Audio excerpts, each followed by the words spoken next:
Uh, yeah. So any one of you want to ask any question about Zolve, about credit card, about your life in US? You can just unmute yourself. You can switch on your camera and discuss before we start the session. Yes. Hello, ma'am. Ma'am, I'm Vamsi. Hello.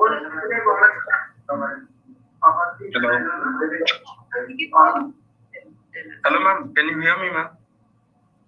May I know who's speaking? What's the name? Ma'am, I'm Vamsi Vardhan Reddy. Okay. Hi, Vamsi. Yeah, we can hear you. If you want, you can turn on your video as well. Ma'am, so my background is not good, so. Okay, that's okay. Please try to understand. Continue. Ma'am, since last 2 weeks, I couldn't get a chance to talk with Sanjay sir. So I have some doubts regarding my refusal last time at December. Okay. All right. Ma'am, so last time when I went to the visa interview, so I chose the University of Alabama at Birmingham. Okay. Ma'am, so the thing is, I got a pathway programming. You are aware of it? I have heard of it. I do know a couple of students who go through it, but I'm not sure I'll know the details. Yes, ma'am. In I-20, in major one, I got a second language learning, and the second part is so computer science. So whenever so actually I'm not aware of it. So before going to the interview, so I got to know. So I got this course and like that. So and I went to the officer. So she asked me nothing like general questions, and she asked me what is second language learning? What do you mean? What do you think they mentioned? Like this, and just she refused me, ma'am. Understood. So, Vamshi, have you tried speaking to Sanjay sir regarding it? Ma'am, I have tried to I tried to talk, ma'am, but I couldn't get a chance from last 2 weeks. So so I was asking, but the ma'am with I think so she didn't give me a chance to talk. Okay. See, Vamshi, we have lots and lots of students every weekend when we do the webinar, and sometimes we try to do on weekdays also. So we have lots of students who reach out for the queries, right? So we really can't take a lot of queries during the webinar because it is limited time period. But on our app, you can find the options to contact Sanjay sir. So you can just in our app there is a section called Expert Help. There for refusal, there is a special package where Sanjay sir deep dive into each and every nuance of the application and tells you that how exactly you need to approach. So probably you can go through that. Okay, ma'am, and one more thing. So the one right now who is going to host the session, so can I get a chance? Can I get a chance to talk with him for just 2 minutes? So yeah, actually I have plans to meet with Sanjay sir, but yes, ma'am. So for today, just for 2 minutes. That's what Brian. That's what Mamchi. You are not the only one. There are lot of people. Ma'am, you can understand ma'am from since 2 weeks. So I didn't get a chance, ma'am. So just for one question, ma'am, I have just only one question. So I couldn't ask much. So so please give me a chance, and I am connecting to the Sanjay sir also, but I couldn't get any time. No, I understand. So basically, we'll give you a form link. Just after this, we'll give you a form link. Fill that, and we will personally tell the Sanjay sir's team to take this case today itself. Okay, they'll contact you, and they will answer they will answer your queries. So just look at whatever they have to share. I'll give your number to them. So what we will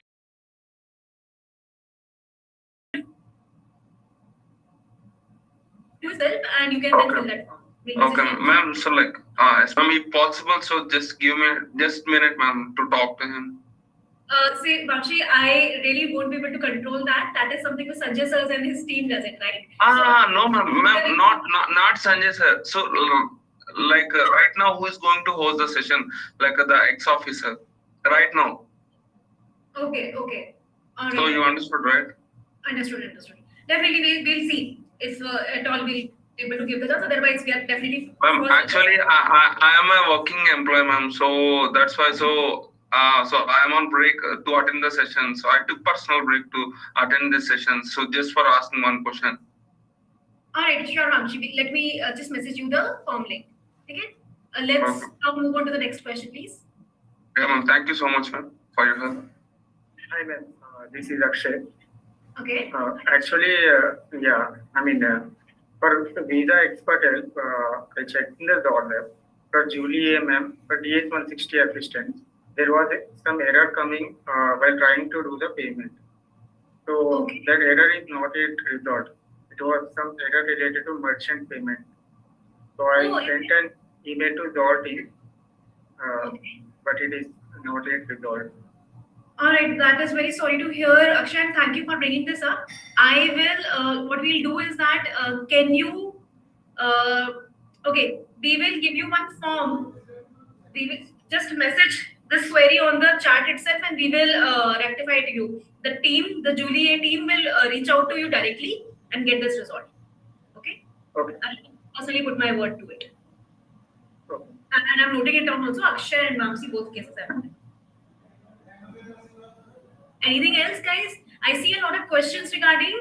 So there are multiple questions. A couple of them are regarding should we change the consulate after rejection, right? So I think those are the questions which I mean last webinars also we have addressed those. So other question I would like to take the ones which we have not addressed. For example, somebody is saying that can't see the scholarship tab on the app. So, guys, if you're not clear, Zolve has launched the Zolve Global Scholarship on Fall 2024 students, which has $50,000 fund, and you can see that on the store. So once you open the home screen, there is a store section which you can see at the bottom. As soon as you go to the store screen, you should be able to see the scholarship tile. If you're not able to see the scholarship tile, then please contact hello@zolve.com, and we will 101% we will resolve your query within 24 hours and get back. One of the questions was regarding this. What are the benefits of the Zolve credit card? So that is something which probably we can go through. So Zolve credit card is essentially, to those who don't know, Zolve.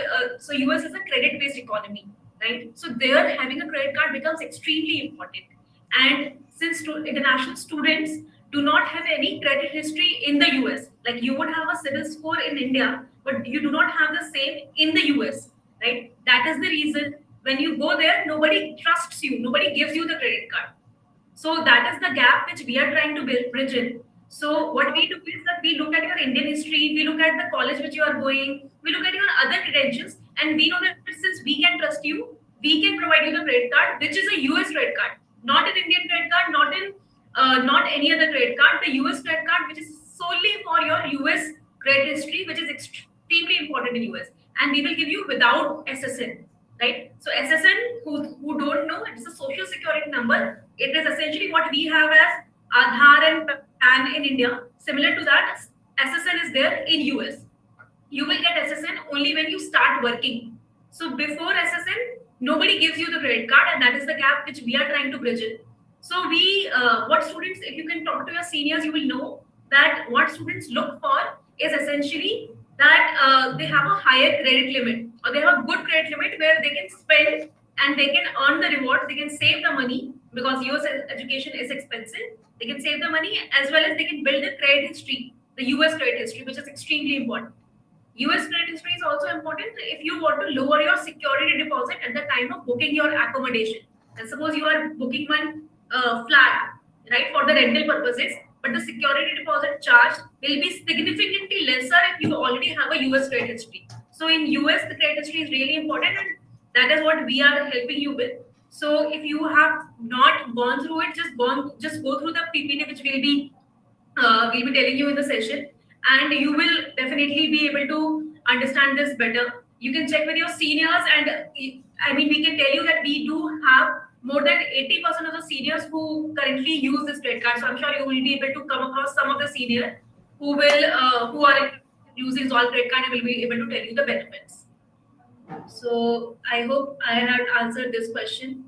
Let me look at other questions. I have a question.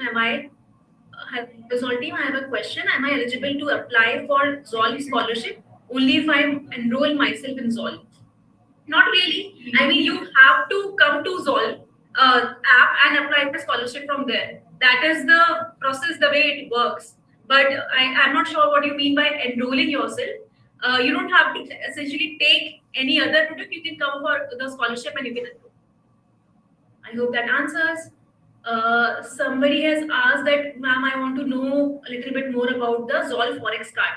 So, guys, Anirudh has asked this. So, I want to clarify this again that we do not provide a Forex card, we provide a US credit card. The Forex card, which you will get from different brands in across India, across globally.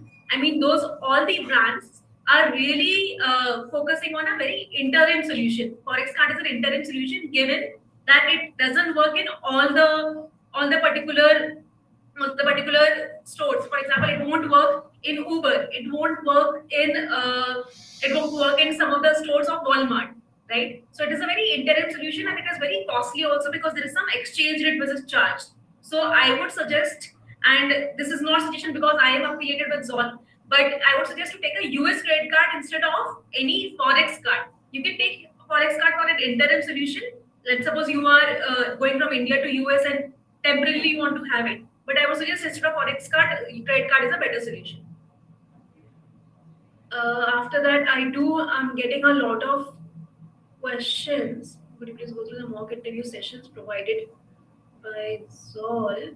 So, for anybody who wants to book the mock interview session with the experts, right, the visa experts, please go through our app. There are expert help section is there.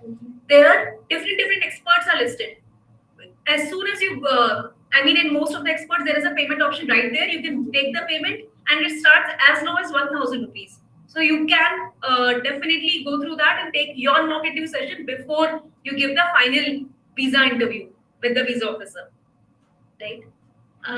Let me go through another question. I already got my loan approved by a different financial service. Can I still apply for a scholarship and CC through Zolve? Yes, definitely, Vikram. So, even if you have got a loan from other financial services, that doesn't matter. Our scholarship is for everybody. So, whoever applies for it, whoever receives the scholarship, who is the final winner, right? Those people will get the scholarship amount irrespective of their loan amount and the loan provider which they have taken. Similar is for the credit card. You can apply to the credit card even if you have taken loan from multiple vendors, for example, HDFC Credila or Auxilo or Avance. Wherever you have taken loan, it doesn't matter. You can still come and take our products, even if you have not taken education loan from us. Doesn't matter. I think one person has asked Forex versus Zolve. I think that part I have already covered. Other people are asking, Gunashekar has asked, can we know more about the Zolve credit card? I think, Gunashekar, I just mentioned about the Zolve credit card. If you have any particular queries, please feel free to elaborate on that. But I think a Zolve credit card I had covered just now. Apart from that, I think there are lots of queries which are coming in. One query is that of Shashwat is that can I transfer amount into my Zolve account through Indian banks? Yes, you can transfer money. Your Zolve US account is like any other bank account, right? So it is a bank account and it serves, as much as any other bank account, it serves a similar purpose. So you can transfer money from India to US in that bank account definitely. And we ourselves will be taking live our money transfer service in mid of July. Through that service, in lower charges, you will be able to transfer money from your HDFC or SBI or any other bank in India to the US Zolve checking account. Right? I think that I hope I had answered that question. What are the types of Zolve credit cards and can I add Zolve credit cards to Apple Pay? So to answer whether you can add Zolve credit cards to Apple Pay, 100% yes. In US, most of the people use Apple Pay to transact. So they have their phone, in that Apple Pay is there, and in that directly not using the physical card, people use they add the card to the Apple Pay and join through Apple Pay and transact through Apple Pay. And what are the types of Zolve credit card? So there are three types of Zolve credit card which we have. One is classic, second is signature, and third is black. We have previously seen that students generally prefer the signature and the classic card. Black, sometimes they prefer, sometimes they do not. I'll be very honest in this. So the classic is the very free card. where it's completely free. There is no annual fees, nothing, no security deposit, nothing is needed in that particular card. You just need to sign up to Zolve and apply for the credit card. That is all you need to do, and you will get a good limit to apply, and you will also get good rewards. So in every purchase, you will have 1% of the cashback back. So example, if you purchase, for example, a laptop, which most of the people do once they go into the US. So it's suppose if it is $1,000, you will get some amount of it back as a cashback.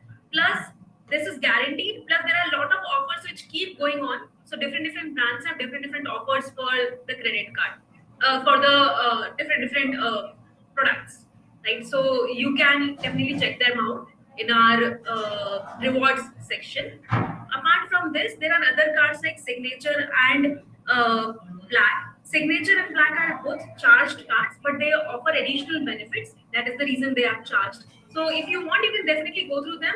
But if you don't want to pay the annual fees right away, you can start with a classic card and upgrade it later. You definitely will have that option. Okay. Okay. Questions are just popping up from everywhere. Let me just take a couple of them. I think some people are again asking for some people are again asking for this particular, whether they are eligible for scholarship or not. Yes, everybody is whoever is going for fall 24 is eligible for Zolve's global scholarship. So you don't need to worry about that. Just apply. There are two kinds of scholarship: merit based and need based. Need based is essentially will be given to 25 scholars, $1,000 each, and merit based will be given to 5 people. One person will get $10,000, two people $5,000, and two people $2,500. Right? Uh, Sorry to interrupt you. yeah. Actually, I have a question. From the past few weeks, I'm sending a message in the chat, but no one is replying. Like last week ago, maybe last week or before week, I have filled the Google form which you sent for the consultation. But until now, I didn't get any update from those teams. May I know who's speaking? What is the name? Kishore. Okay, Kishore Rupi Reddy, right? Yeah. Okay, let me just contact you after this. If you have filled this Zoom session, I will have your contact. I will contact you after this, and I will resolve this issue. Don't worry about it. Okay, thank you. All right. Cool. Anything else? Otherwise, I can see that Brian is here. Hi, Brian. I think, Brian, you are on mute. Can you unmute yourself?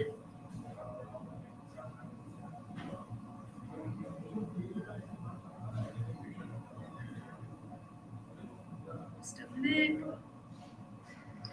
Hello. Yeah, hi, Brian. Hi. Mashi, I'm sorry for the delay. There was a glitch. All right, no worries, Brian. I'll hand over the mic to Manshi and continue the session. Okay, fine. Okay. I will talk to you post the session. All right, thank you, Open. Yeah, hi, Brian. Welcome to the session. Hi. 100 of them were waiting for you for the last 24 minutes. I can see so many people have already raised their hand for the mock interview. Yes. So, yeah, Brian, over to you. Let's start the session. Okay, first let me do apologies because two of my laptops are broken up. There's a power glitch here. Something went wrong. And I think my computer technician will be able to do something. If at all, he can do something in the evening. So anyhow, sorry for the delay, but we had a lot of problems over here. This is beyond something which I could do. And I'm sorry for keeping you waiting, but I will make it up by extending the time and, giving you what is due to you. I'm sure Alright. that will be worth. Manshi, how do we go about it now? Shall I start straight away with the mock interviews, or do you want me to give a brief before we start? You can start with a brief. Meanwhile, we can ask students to raise their hand who want to participate in the mock interview, and then we'll give them access one by one so that they can do the question and answer round with you. Sure. So, good morning, everyone. My name is Brian Taylor, and I come from a multifaceted background with a lot of experience, in recruitment and in conducting interviews for different various organizations. with F1 visa interviews, I've been associated for many years, and I would like you to know that we are not visa experts, but we help you in facing visa mock interviews. Because what is very important is not just what you say, but how you say it. And anything that you say, even if it's right in the wrong way, can go against you. But my job here is to give you that guidance and a few tips on how to face a F1 visa interview. Okay, to start with, a few tips. I don't want to take time because I want to give you all more opportunity for mock interviews and maybe question and answer sessions later. But to start with, the mode of the way you speak should be. What is very important in a mock in a F1 visa interview is articulation. Number one, punctuation, verbal punctuation, articulation, and answer all your questions in 1 to maximum 3 sentences. And your answers should be structured and always well prepared for a number of questions. But when you speak, you must not make it look like a structured answer. Okay, so I think we can, having said that, we can go ahead. The key points to remember is what works very well for you is there are 3 areas. First is your communication, because they're only evaluating your communication first to see how you will be able to understand the mode of, how you'll be able to cope with the mode of education there, because it's all in English. Number 2 is your financial background, that you have enough money to fund your education. You're not going to come there and then be a burden, or not trying to pass off as a potential immigrant. And the third and most important is that you have strong reasons, strong ties to come back to your own country. And the strong ties, keep in mind, as we go ahead with the mock interviews, the strong ties would be, one, if you're the only child, very strong. You have to come back and take care of your parents. Only son, only daughter, youngest, eldest. Oh, it varies from person to person. If your parents is running a business and you've got to come back and take a business, you've got a sabbatical where you want to come back and join from the same company that you've been working in. These are all the various things which I will be guiding you as we go along with the mock interviews. So, to start off, Manshi, shall we go ahead with the mock interviews now? I think that's all I have to say for now. Sure. So I think might as well start off and. Yeah. We have 18 people who have raised their hands. I will just give them the access to switch on their camera. I Yeah. can see Shashwat is already here. Yeah, Shashwat, why don't you go ahead? But guys, before we go ahead, make sure your videos are on, because we want to make it like a formal setup where you are judged properly, so that it will help you in your actual visa interview. Yeah, Shashwat, go ahead. Yes, Brian, we can start. Yeah, so may I know who's the first candidate, please? Shashwat, can you introduce yourself? Can you unmute and introduce yourself? Can I see a video? Because I would like to check a body language also on this one. Hello. Hello. Yeah. Hi, good morning. Welcome. Good morning, sir. May I know your name first, please? I'm Shashwat Sharma. Can you say that again? Can I call you Sharma? Yeah, it's Shashwat Sharma. Okay. So, Sharma, tell me a little about yourself, please. I'm Shashwat Sharma. I'm 30 years old. I did my bachelor's in December 2019 in instrumentation technology. I'm going for my master's in occupational health and safety, and I'm having 2 years of experience in occupational health and safety. Okay. You have 2 years of experience in occupational health and safety, and you have done instrumentation. Why and what are you aspiring for now in the US?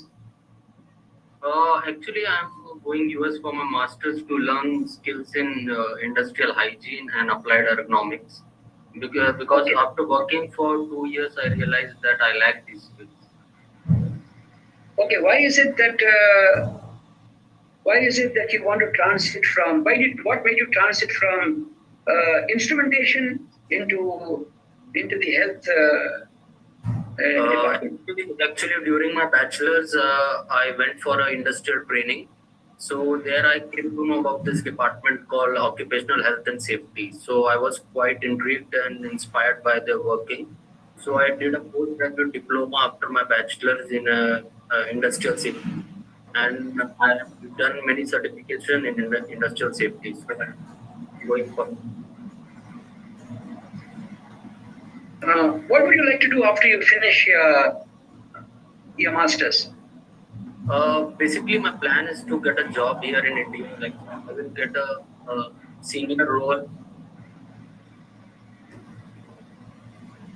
One second. I will get a senior role here in India. Like that's my plan. And my long-term goal is to start my own consultancy here in EHS field. What happens if you get a job offer in the US? I'm not looking for because I'm the only child and my parents are like getting old. So for me returning here in India and all my professional connections are here in India. So getting a job here in India would be much easier for me. How much does your course cost? It's $58,000. And can you give me a breakup of that $58,000? Yeah, it's 30,000 tuition fee and 20,000 living expenses. And another 8,000 for miscellaneous. Yeah. And how much is it? How are you planning to fund your education? Basically, my parents are funding me. They have a savings of 50 lakh. Apart from this, I've secured a loan of 30 lakhs from ICICI Bank. And your parents are giving you how much you said? 50 lakhs. Okay, 50 lakhs comes to how many $1,000? It's coming to like. Okay, let's say for the sake of discussion, it's $58,000. I'm not doing the math right now, and 30 is around $36,000. Okay. All right. So I mean, for you, your interview closes now. But let me give you a feedback because we're trying to keep it for 10 minutes for each person so that I can ask a few questions and give you feedback. All right, Sharma, the way you speak, your diction, clarity, articulation is perfect. You are very clear, and that works very well for you. Okay? Your eye contact was okay as far as I can see from the screen.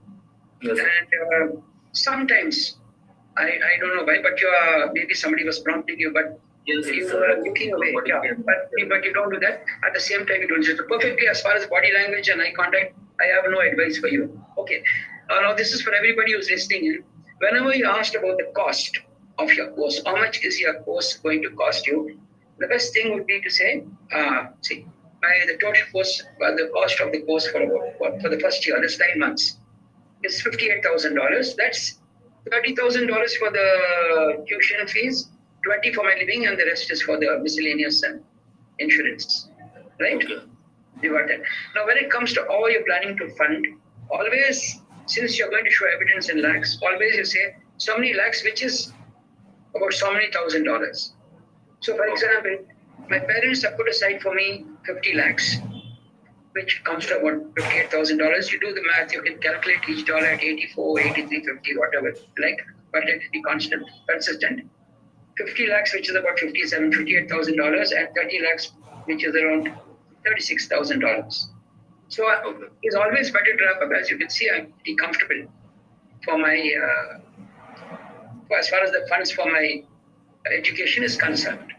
And besides, in case I need, if I'm in further need, then you have to say my father or my mother is willing to, my parents are willing to fund me further because my father is, then you can bring in your father's profession where he's working or if he's doing a business, and he will be able to take. When you say this, you're likely to draw a question of them asking you, okay, so how much does your father earn? How much do your parents earn? And then you'll have to tell them that they earn about so much per annum. For which case, if you say that, you will need to have evidence later if they ask you. Okay, sir. Okay, so that is the thing. Otherwise, pretty okay. Your connection from instrumentation to why you want to do health and your 2 years experience as the ground on which you decided that you wanted to go was pretty okay.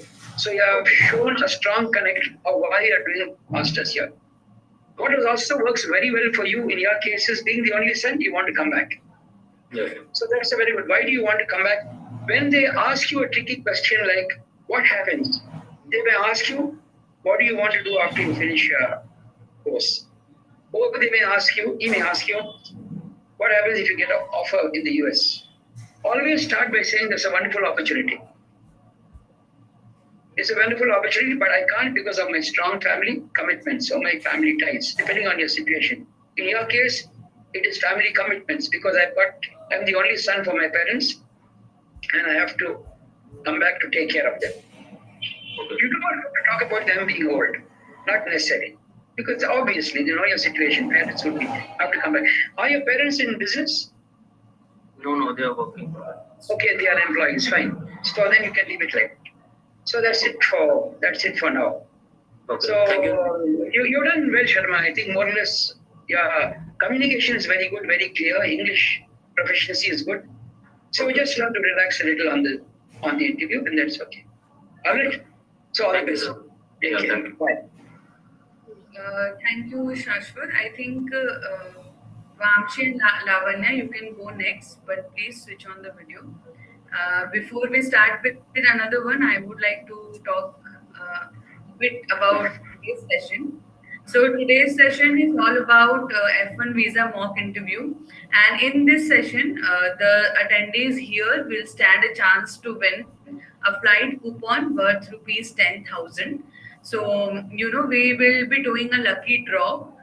So make sure you have registered to Zolve, you have completed your profile, and you have completed your KYC. What I mean by KYC is you have uploaded your passport and your selfie, you have verified it. Because that is when you will stand a chance to win this amazing offer that you can use once your visa is approved, or if your visa is already approved, you will need to book your flight tickets, and you can use this coupon to get some discount on your flight ticket, right? If you have any query, you can put it on the chat box and we will address that. And now we'll go ahead with Vamshi, if you're here. Who's coming in next? Vamshi. Vamshi. And guys, before you start the session, Brian, is it okay if we ask the students to give their introduction first? Yeah, but I would ask that because I would need, but in the F1, not always you get a chance to get an introduction, which is very good if they ask you. The best thing that can happen is if you can get it. I hope the others are listening in. Yeah, everybody is listening. Okay. Yes, please note, the best thing that can happen to you is if you are asked to give an introduction. And there, that's one of my tips to all of you. And there you can work your introduction that is going to work best for you. And I will tell you how an introduction works well for you. So this is the first trick. So before we go further, I think everybody should prepare, before you go for an F1 visa interview, make a nice long prepared introduction. You're not going to speak that. It's what you're going to prepare. Like your introduction should go straight away, like first your name, and always a very good tip.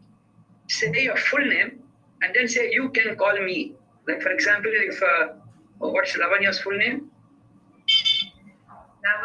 It's Lavanya Mugari.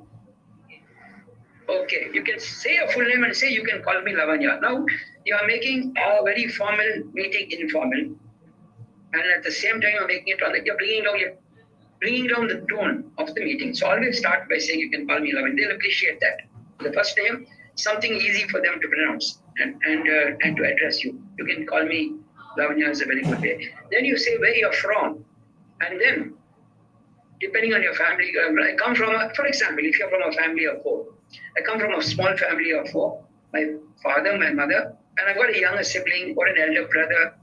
And if you have an elder brother or elder sister who's already elder than you and preferably married, you can, even if not, I mean, if married, and you can say married and left home is a good thing at this point of time.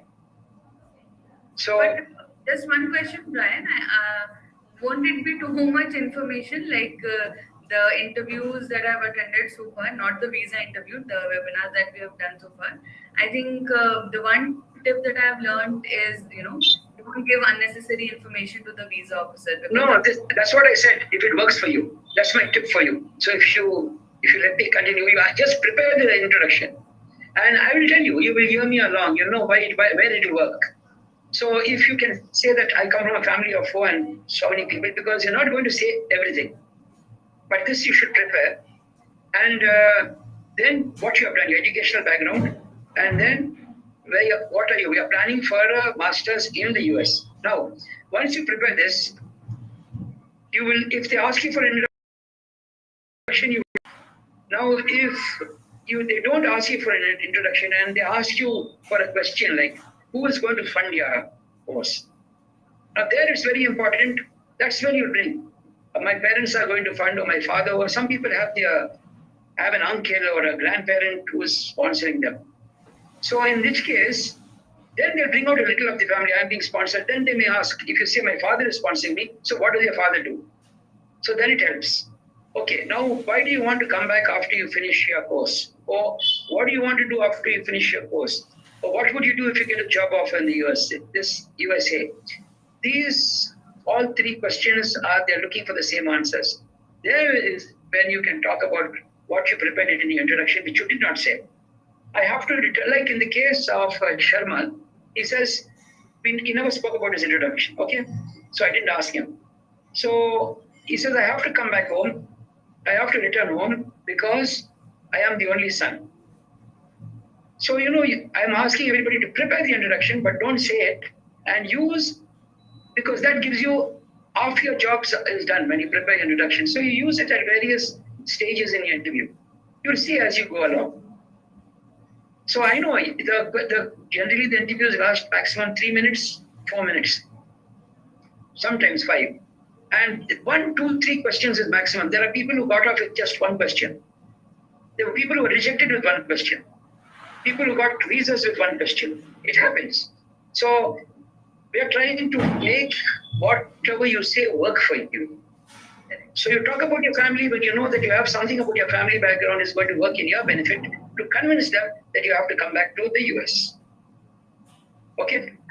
So coming from a family of 5 or 6 siblings, you're not in a comfortable position because you are a very potential immigrant there. So you have to find something else to basically substantiate that. So, okay, can we go to the next one? Next candidate. Please go ahead.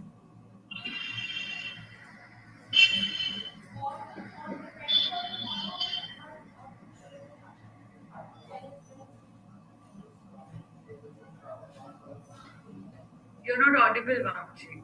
We can't hear you. If you're connected to any Bluetooth device, please remove it. Yeah, if there's a Bluetooth on, you have to disconnect it.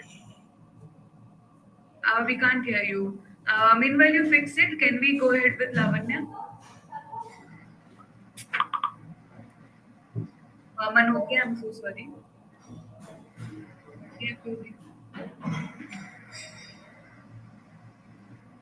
Salendra, Manokia. Yeah.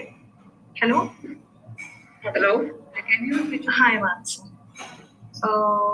Mansi, I'm so sorry I cannot switch on my camera. It's okay if you can't switch on your camera, it's okay, but then I won't be able to talk about your body language. Actually, we are doing this in a very professional setup. yes. Actually, at the start of the interview, I thought I could switch on the camera, but I shifted my location for accessing it. For accessing my place, so we can't switch on my camera now. Am I audible? You're audible, but I still can't see you. Shall we go without the video? Yes, please. Yes, Brian, if it's fine with you, we can go without the video. Yeah, it's okay. It's okay for me, but it's just that I won't be able to talk about a body language, but I'll try to do. Okay, so please go ahead. Who am I speaking to? Vamshi, is it? No, I'm Manognya. Can you spell your name for me, please, just to get it right? Manognya Salendra, Manognya.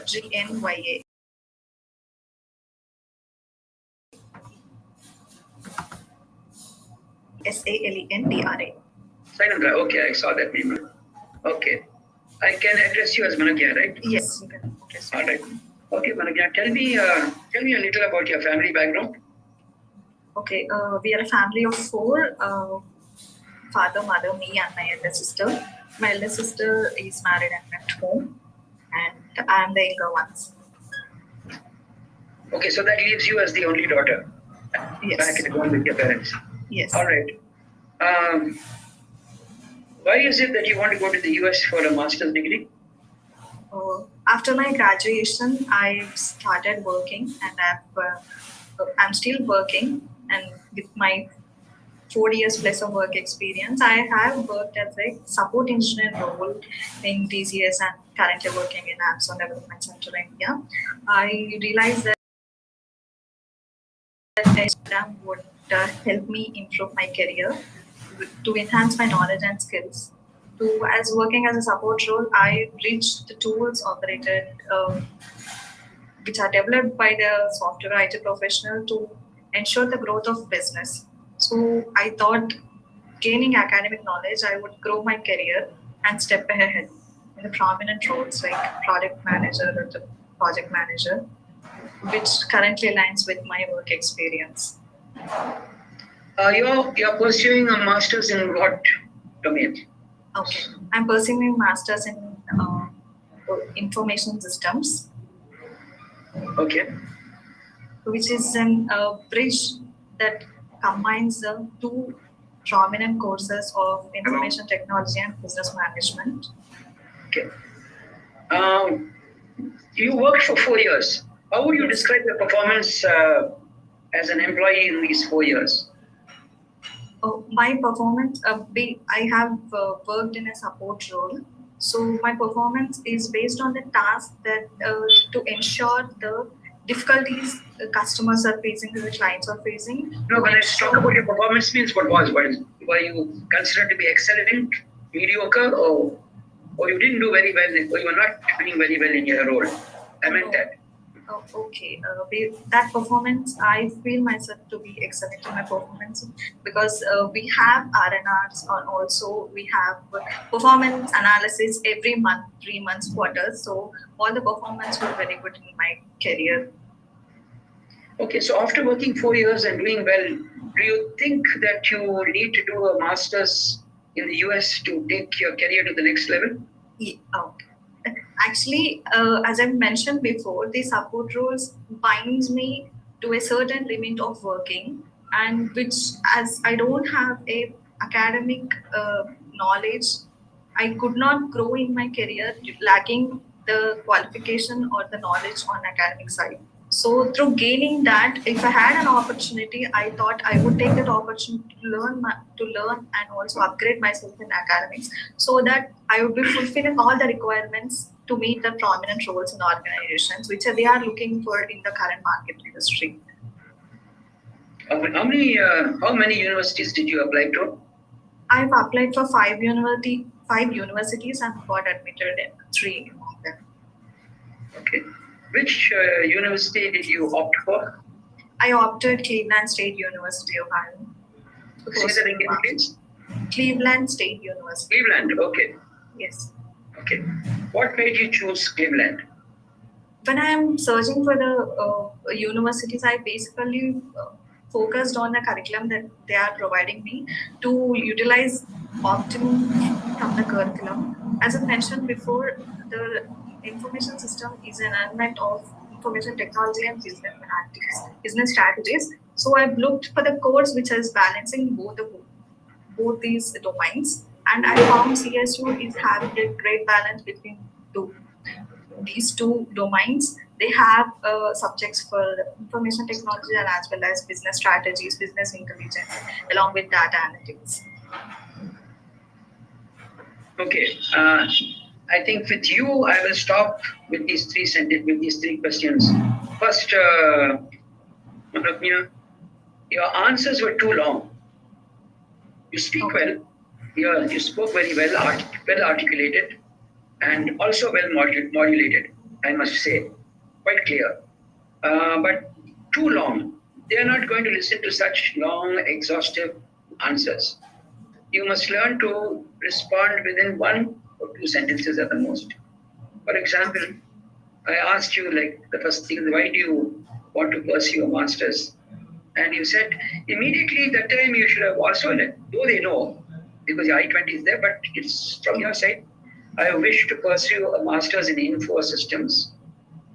Because after my graduation in this subject, I had an opportunity to work for 4 years in an area where I was dealing with data analysis or information related systems.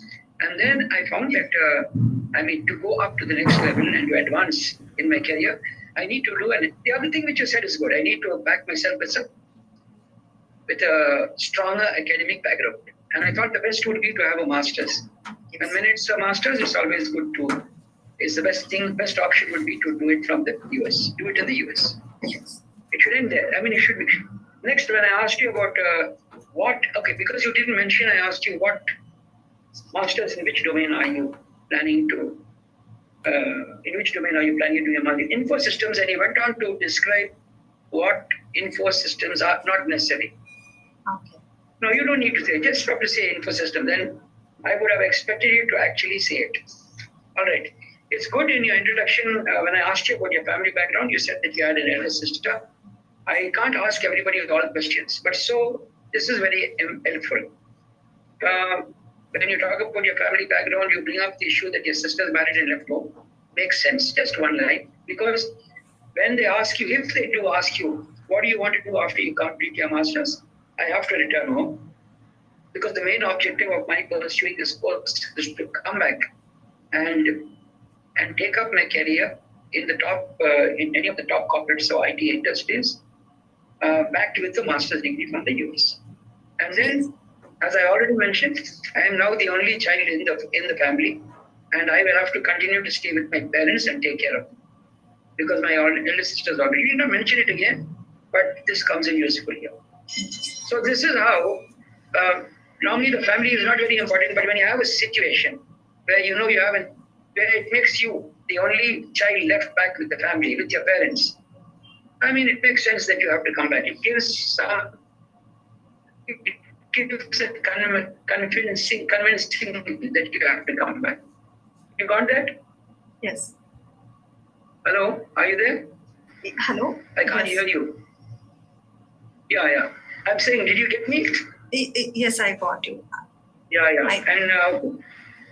So, do you have any question to ask me before you leave? Okay. My question is, I'll consider the suggestions that you have told me to compress my answers and make it clear and crisp. So, should I align what are the roles that I've worked to my future career through this master's courses? Because that makes a lengthier question. As I mentioned that I have done these roles in support engineer and my subjects are this, so that I can be in a prominent role. So should I mention these? You have already mentioned why you want to pursue a master's in info systems. Basically, this came up when you were doing during your 4-year employment, when you realized that you need an additional academic backing, and you felt the best would be different. So you already explained that there. Unless he asks you, the question may come, how will a master's in info systems help you in your career when you get back to it? When you get back to India, maybe how it will help you in your career, future career. He may ask you one of those two questions. Then you may say that. Yes. So the key here is do not reveal too much, number one. Don't say anything extra unless it's going to work in your favor. Okay. Because the more you speak, you will draw more questions. Okay. And draw more questions is not bad if you can answer them, but sometimes when your answers are too long, they don't listen to you. Okay. They want just curt one-line, two-line answers, but at the same time, it should be not prepared, like as though it's conversational. Okay. Okay. Thank you. So as far as your speaking, is good. You spoke well. You're very clear. You were a little soft on the phone, but I'm not sure exactly how your voice is. But if you can speak a little more louder, it will be good. Definitely. Thank you. And of course, I'm sure you are making eye contact. Don't be stiff. Nod a little. Okay. Right. So so all the best, Malavya. So this is my advice. I have about 15, 20 questions for everyone, but I'm trying to split the questions so everybody gets the benefit of the questions and everybody faces at least 2 or 3. And I'll give you an opportunity to ask me one question, which I will answer you. Okay. How to structure the fin?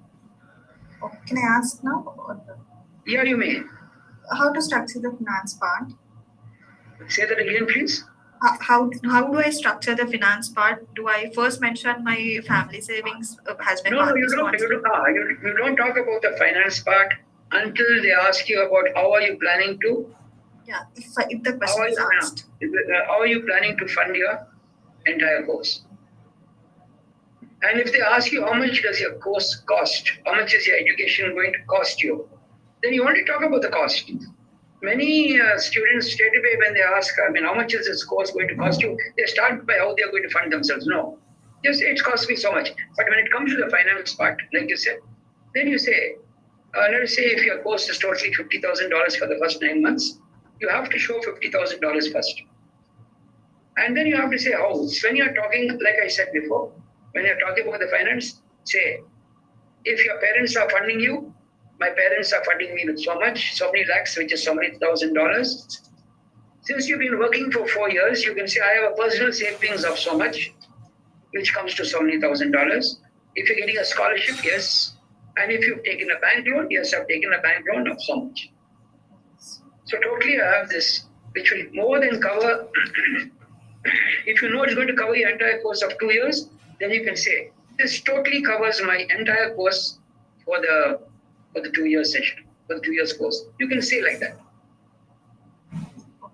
And remember, when you talk about, sometimes if you talk about assets and property, movable assets, please, you're just informing them for the sake of informing. Do not try to show that you're going to take funds from these assets. It means you're ready to sell away, get rid of everything just to go away to the US. Just to let you know that you come from a very strong financial background, if you have the funds, if you have these movable assets, funds, mutual funds, whatever it is, your family's funds also can be shown if you want to, but not until they ask you.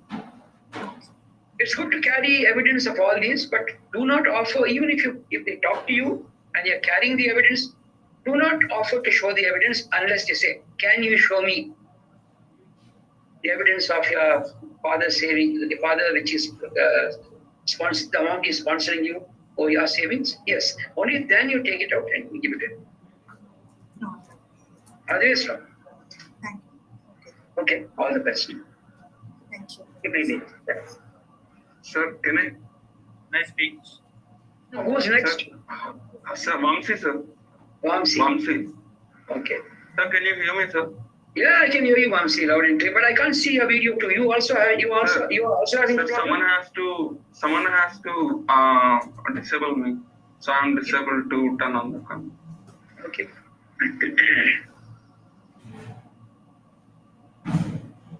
So still I'm facing the same issue.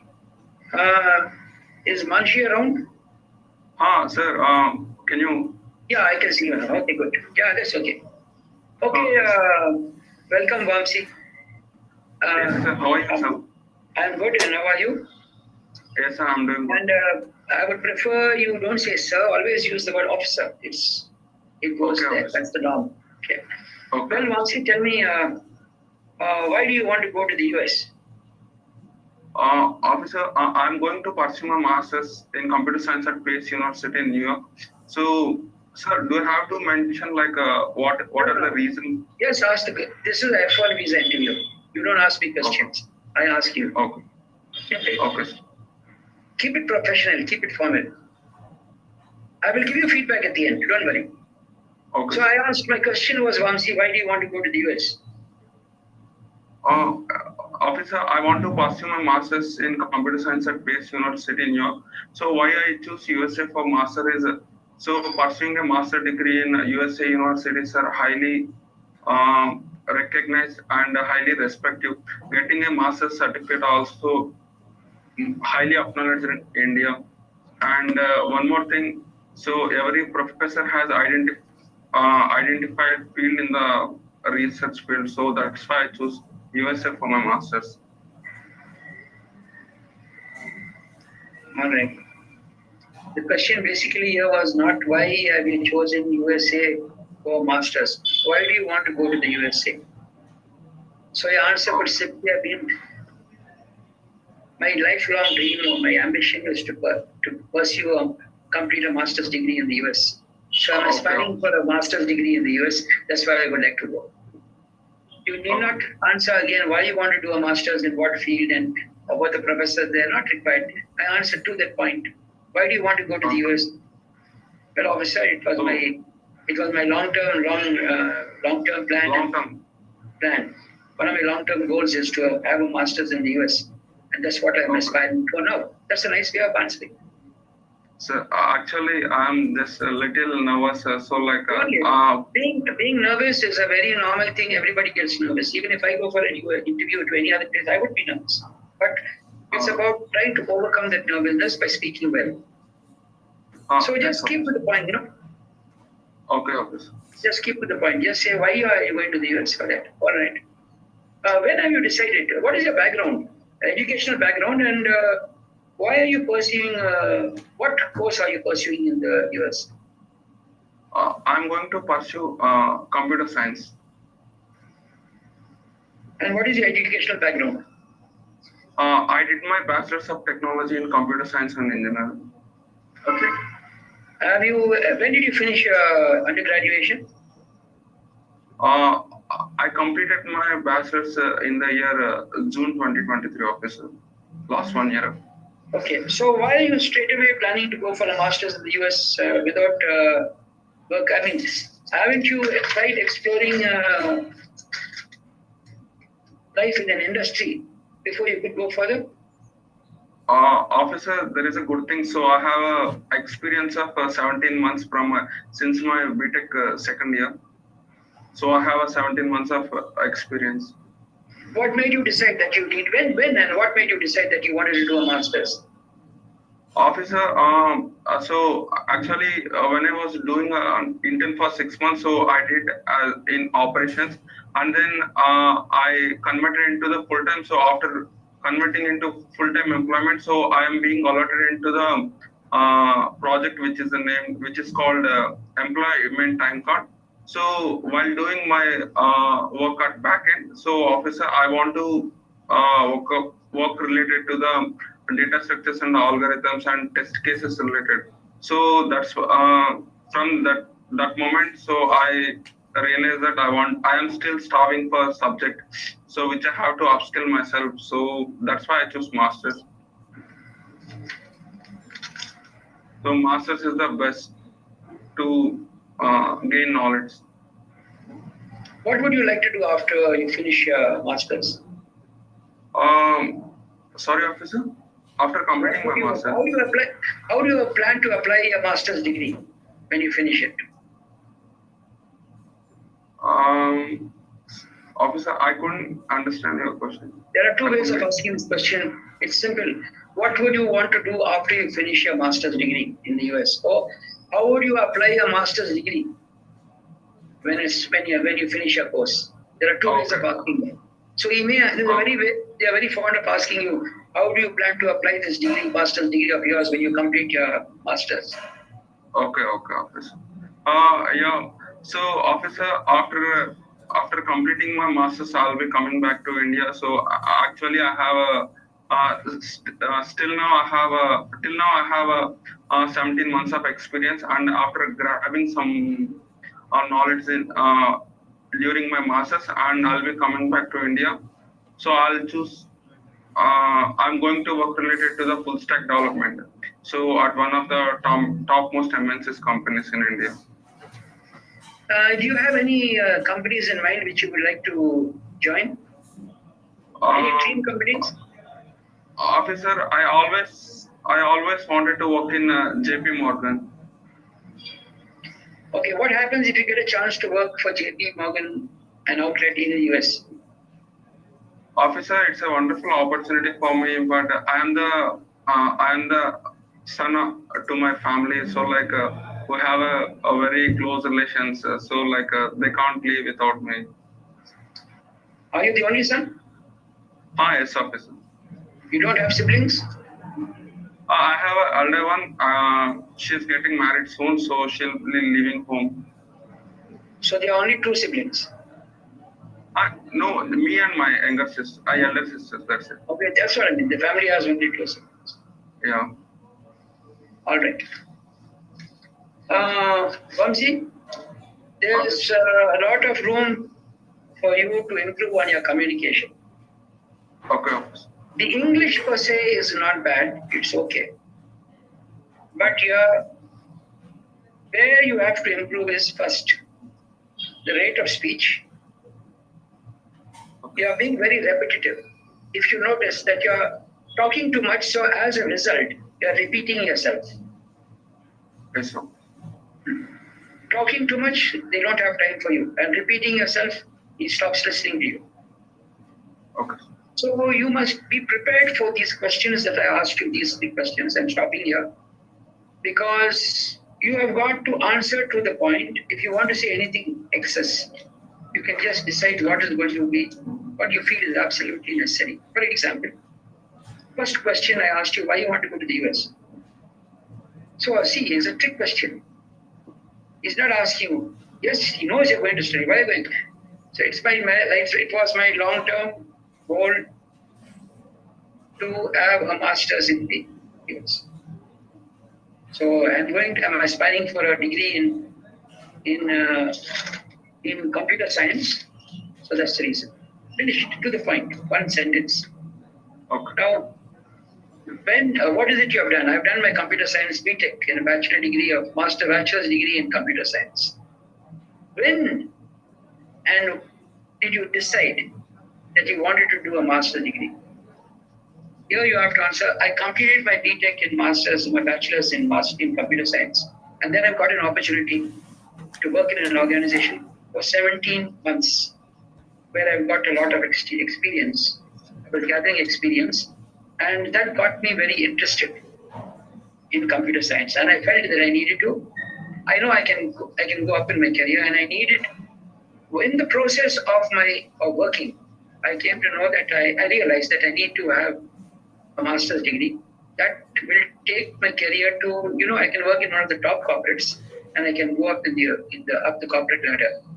It will strengthen my knowledge, and the best thing would be for me to do a master's in the US. So it's while I was working, I realized that I must do a master's, and I decided that I should discontinue my industry life and go back to school for 2 years, and then I would come back as a skilled computer science engineer when I could work in one of my dream companies. So which may ask you, which is one of your dream companies? You can say JP. Yes. And what do you want to do after you finish your course? How would you apply your learning after you finish your master's?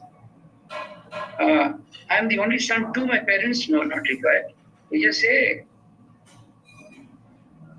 I have to come back because of family commitments. I have to come back to take care of my parents. Because I come from a family of just my father, my mother, and myself. I have an elder sister who already left home and is married and left home, so I have to come back and take care of her. Finished. The point. Is there anything else that you want me? You want one question you can ask me where I can help you with? Officer, actually, earlier I got refused at spring season. Okay. So any idea why you got refused? Actually, it's related to my course. So I got a pathway program. I didn't follow. Can you say that again? I got a pathway program, so which is a second. I have to study second language learning as a major one. You have to learn a second language as a major. Okay. Yes, officer. Okay. So this time I'm changing the university. From last time I applied through University of Alabama at Birmingham.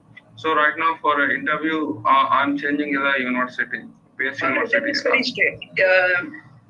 He may ask you. You got rejected earlier for a visa, yes, officer. Why? What is the reason? And you can say that it is related to the post structure. They were offering me a pathway structure, and I didn't want that. So the next thing he's going to ask you is, what changes have you made from then to now? And then you say, I have applied for another university. Okay, officer. Okay, and then I've got an admit from this university. Okay, sir. Sir, and just a small question, sir. If someone, if the visa interviewer asks me like, why this university? How should I start? Like, should I start with the factors I like in that university and the professor profiles and the alumni connection? For which university are you talking about? The present one? Yes, sir. The present one, okay. university. That I didn't ask you that question. But yes, if that question is why have you chosen which is the university of England? No, officer. Pace University. Pace University. Tell me the name of the university. Pace University, New York City.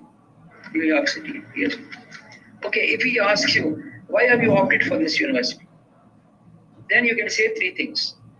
Can you try answering the question? I will tell you. Officer, I choose Pace University for mainly on three factors. One is international student assistance, and the second one is professor profiles, and the last one is alumni network is stronger and bigger. And I went through the professor profiles who are having years of real-time experience, and they're going to teach me with the latest technologies, which are going to help me in my career. And not necessarily. That extended talk is not which you are going to teach me, which is going to extend my career. That's understood. Okay. So simply say, all that you said first was very good. And simply say, when you talk about a professor, you must mention his name. Okay. And not only mention his name, say what he was famous for. What you got to know him for. Did he release some papers, or is he famous for some research work which he has done, which you have read? Just come to that point. Okay. It's understood that you want to work under him to further your career. Why do you want to repeat that? Don't repeat yourself. Okay. But one thing, how many universities did you apply to? I applied to 3 universities. And you got admit from? I got admit from 3 universities.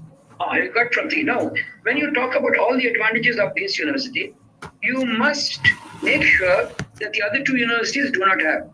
Because if he asks you why and you say 3 whys, why you chose Base University, you say, he may ask you, what does this university, Base University, with the other 2 universities don't have? Okay. That's a very tricky question. So be careful of what you say, such that choose something which this university is offering you, which the other 2 universities are not offering you or don't have. Okay. The amenities, the facilities, if they're giving you a scholarship, the other 2 are not giving you. If all 3 are giving you, they are giving you a higher scholarship. And if you know this professor's work, then it's a very good thing, unique, because this professor will be affiliated with this university. The reason I'm going is, yes, all the universities are good, but I'm going to this university, Base University, because of Professor so-and-so, because of his work, which I like very much, and I would like to study under his tutelage. Okay. That's the language. Okay? Right. Okay. All the best. You have to work on your communication. Thank you, sir. Yeah, and don't use, while I said don't use sir, preferably use officer. Don't use officer again and again. Okay, officer. Limit yourself to that, okay? All the best. All the best. Right. Good morning, sir. Hello. Lavanya, you should go next. Yeah. Just a second. And Lavanya Mugari. yeah, Yes. to everyone waiting, Yes, I just want to know that Brian will continue this session till 2 at least, right? We can do that. Up to you. Yeah, I can go as long as you want. I've got no problem. No limitation from my side. We'll be able to give opportunities to more of you. So if you're waiting for say 1 hour, we completely understand that. But yeah, I will try to give opportunity to everyone to participate in this mock interview. Yes, Lavanya. That's why I'm trying to keep it for 10 minutes. I'm not just asking 2-3 questions to each and giving them an opportunity for one question. So I'll try to cover the spectrum. Participants can also learn from these experiences. Right? Yes, exactly. So listening, you're learning. Yeah. Okay. Lavanya, go ahead. Hello, officer. Good afternoon. Good afternoon. Introduce yourself, please, Lavanya. My name is Lavanya Mugari. I'm from Andhra Pradesh. I completed my undergraduation in the year 2019. From the past 4 years, I'm working as a technical analyst in one of the multinational companies. Here I'm working in application support project. I want to shift my position to development side. That's why I'm planning to pursue my master's in Lamar University at Bam. In Lama. Lamar. Lama, okay. Lamorian, okay. Yes. Okay. Now you are a technical analyst Yes. and you want to pursue a master's in Computer science. computer science. In computer science. Yes. Okay. And how much of experience you have as an analyst? 4.4 years of experience. Never say 0.4. You can say 4.5 years, a little more than 4 years. That's a nice way of speaking. Command of English is, you don't say 4.5.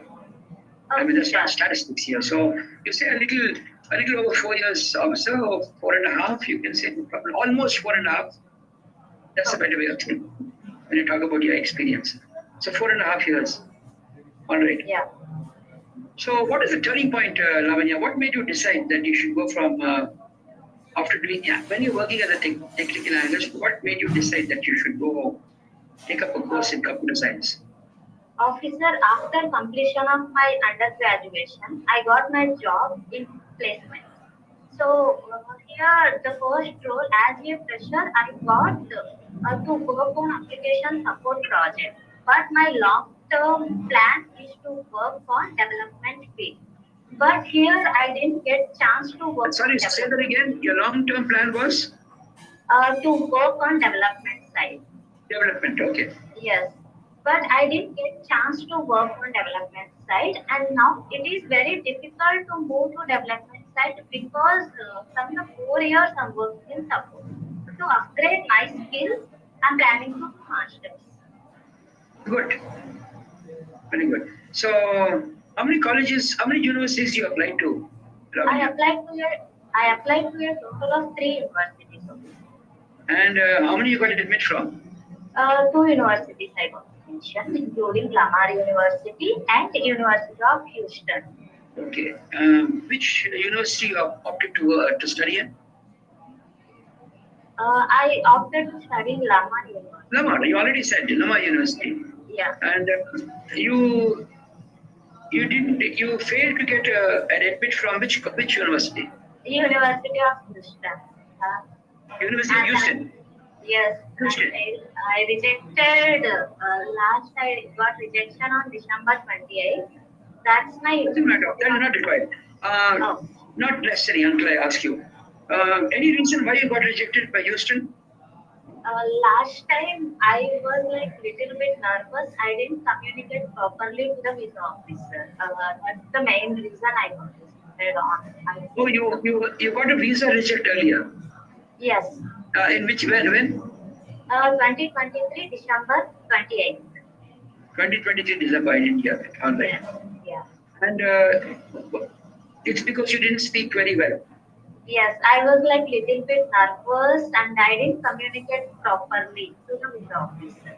So, how are you different now? Do you feel you're confident now? Yes, yes, I'm like little confident and I can communicate easily and I improved that area. Other than your level of confidence or your change in your level of nervousness, Yeah. any other changes you have made? Yes, I changed my university and also the field of study. Okay. How does Lamar University score over Houston University? Uh, Texas. Actually, the quality of research going on Lamar University, like when I came to know that my research interest perfectly matches with the research going on there, and I want to be part of their team. And also, the second reason was studying that small universities for international students. It is they can easily fit on their environment. And that is also other reason which I chose Lamar University over University of Houston. Lavanya, is this the first time you're going to go to the US? Yes, this is my first. Have you been abroad before? No. Where are you planning to stay during the 2 years of your course? I'm planning to stay on campus. On campus. Yes. What was your CGPA in your undergraduation? My CGPA was 7.39 on a scale of 10. What you were talking about your confidence level of speaking. I mean, how confident are you that you're going to do well in your masters? Yeah, I'm going to do well in my master's because I already have experience in most of the technologies. I want to just upgrade those skills so I can do well on it. Yeah, Little much sure about it. Okay, that's a very good answer. I like the way your confidence has really shown. But say, basically, I definitely will do well because now I'm back with experience. Oh. So my experience has made me stronger. It has given me a drive and it has helped me build up a passion for going into the development side. So there is no doubt that I'm going to perform better than what I did in my undergrad. And in my undergraduate. Sorry, that's it. I sent it 2 lines, but I mean, all that you said was right, but this is a better way of saying it. Yes, I can see the confidence build up in you. That's pretty good. Now, since you're going for the first time, how are you going to deal with the culture change from India to US in these 2 years? Actually, my confidence is I can easily fit in any culture because my hobbies, I can say I'm a traveler. In India, I covered most of the places traveling so that I can easily fit in any of the new cultures. That's my confidence. So I can fit in, if I go anywhere, I can fit there. Okay. I can talk to people and yeah. Okay, very good. But I would prefer you start with saying, observe. I don't think there's a whole lot of difference in the culture between India and the US. Because when you talk about life in campuses and then in multinationals today, when we are working, and even from where I worked in my lab, we are dealing and working globally, interacting globally. So that way, there's not dealing with this culture change is not a challenge at all. It's more or less the same because we're all already interacting globally. Yes, there is a difference in the culture between rural part of India and US, but I am not from the rural part of India. Life in the college campuses and in multinationals are more or less the same. But yes, what I'm looking forward to is that when I go to study, there will be students from all cultures, various cultures. And then getting to interact with and, mixing with those cultures is something I'll be looking forward to. Oh. But no, I don't think that coming to US while worrying about the change in culture is not a challenge. That's it. Oh, yeah, I'll take that point. Now, and also, yeah, English is not 100% proficient. It's not bad. Oh. Speak well enough to come. There is a little accent, but doesn't matter. It goes with the region. Don't try to put on. You be yourself. It's okay. Oh. I don't think that's a big problem. Yes, English proficiency is all there's room for improvement if you prepare for your answers. So don't talk too much. If you talk less, then you know something you're not going to make. You're going to make less mistakes, grammatical mistakes, or mistakes related to mispronunciation or accent interfering mistakes will be less. So otherwise, you're good. There's no problem. Your body language, your expression, and many questions you've answered very well, very meaningful. So overall, yeah, okay, you're good to go. No problem. The preparation you need. And also, I have one question, officer. Now you can ask me the question. Yes. Right. Previously, I got rejection from University of Houston. That was better university compared to Lamar University. The truth is, unfortunately, I didn't get my deferral to University of Houston, and I chose Lamar University. Okay, I can answer your question. I know where you're coming from. I can answer your question. Tell me. Now we are going into Lamar University. Yes. Earlier, you got when you got the reject earlier, it was Houston, Texas. Yes. Right? Yeah. Now, which is a better university for you, Lamar? For me, Lamar only good university. Okay, Lamar is a better university. All right. Yes. Now remember, be very clear. You got rejected in your F1 visa earlier interview, not because of the university you got. Both gave you admits. Yeah, both. Okay, so the issue here is not the university. The issue is you did not speak well. You were a little nervous. You gave a score of lack of confidence. Yes. So for some reason he might have felt you are not very strong and he rejected you. Doesn't matter. So now, because you got rejected because you didn't speak well or your communication was an issue, you got an opportunity to apply again. Officer, I got an opportunity to apply again. So when I applied again, I thought let me evaluate another university. And then I saw Lamar University. So I thought let me get an admit from Lamar and then change the university. I later came to know that Lamar is a better university than the University of Texas, Houston, Texas. So and you can tell the reasons why, because of your course curriculum that you wanted to do, your electives that you wanted suit you perfectly, or if you know a professor whom you interacted with and you got academically attached, that's the reason why you have chosen Lamar University. And also here, when I do some research, University of Houston is far better than Lamar, but I chose Lamar. If officer asks, University of Houston is very best compared to Lamar, then why again you chose this university? Did they ask that question? Or? Okay. Yes, you can have two reasons. One reason is how is the fee structure? Is Lamar costlier than Houston? No. University of Houston You can say that, no? This is more affordable for me. Besides, it's giving me all the curriculum which I need is there. All the courses which I need are there. The majors which I want is there. And if you have a professor who you interacted with is good, I understood him, and I'm getting an advantage of the course structure of the course fee. Since I'm getting it and all my needs are met with Lamar University, I felt that I will go with Lamar University. Nothing wrong there. Okay. So you're good. I think you're smiling, so that's nice. You're showing you're relaxed. That's very good. Body language is nice. So only thing try to polish your communication a bit. It's not bad, but just polish it a little bit. Okay. Yeah, sure. So all the best, Lavanya. Take care. Yeah, Bye. You can continue to sit in because there will be other questions that you can get acquainted with. Yeah. Okay. Fine. Go ahead. Thank you, Lavanya. Rohan, we can go next. Excuse me.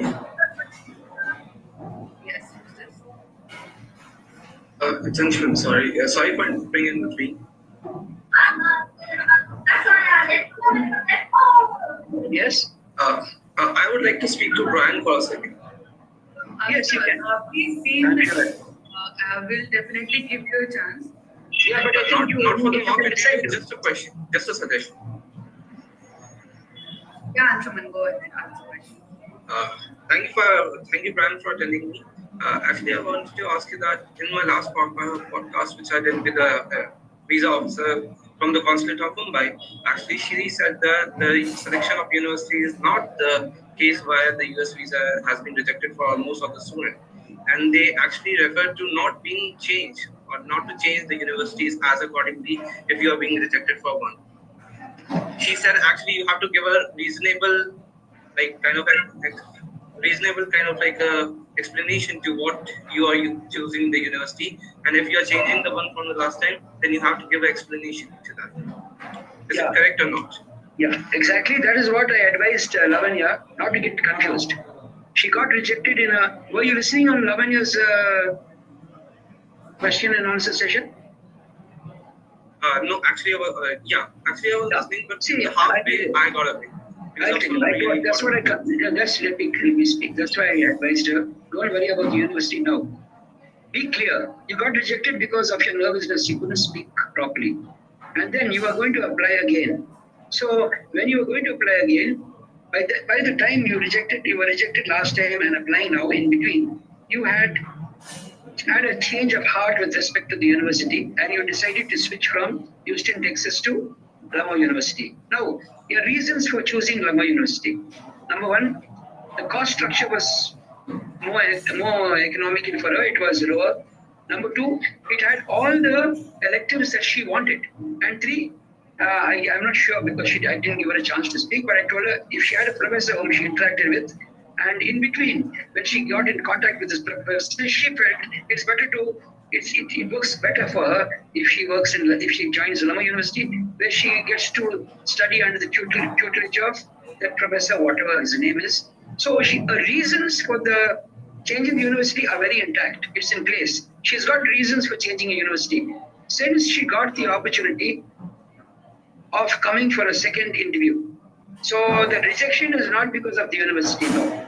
She has changed for some other purpose, not because of the rejection. Okay. Does that answer your question? Yeah, it answered my question. Yeah. Thank you. Right. Yeah, thank you, Anshuman. We'll go ahead with Akshay.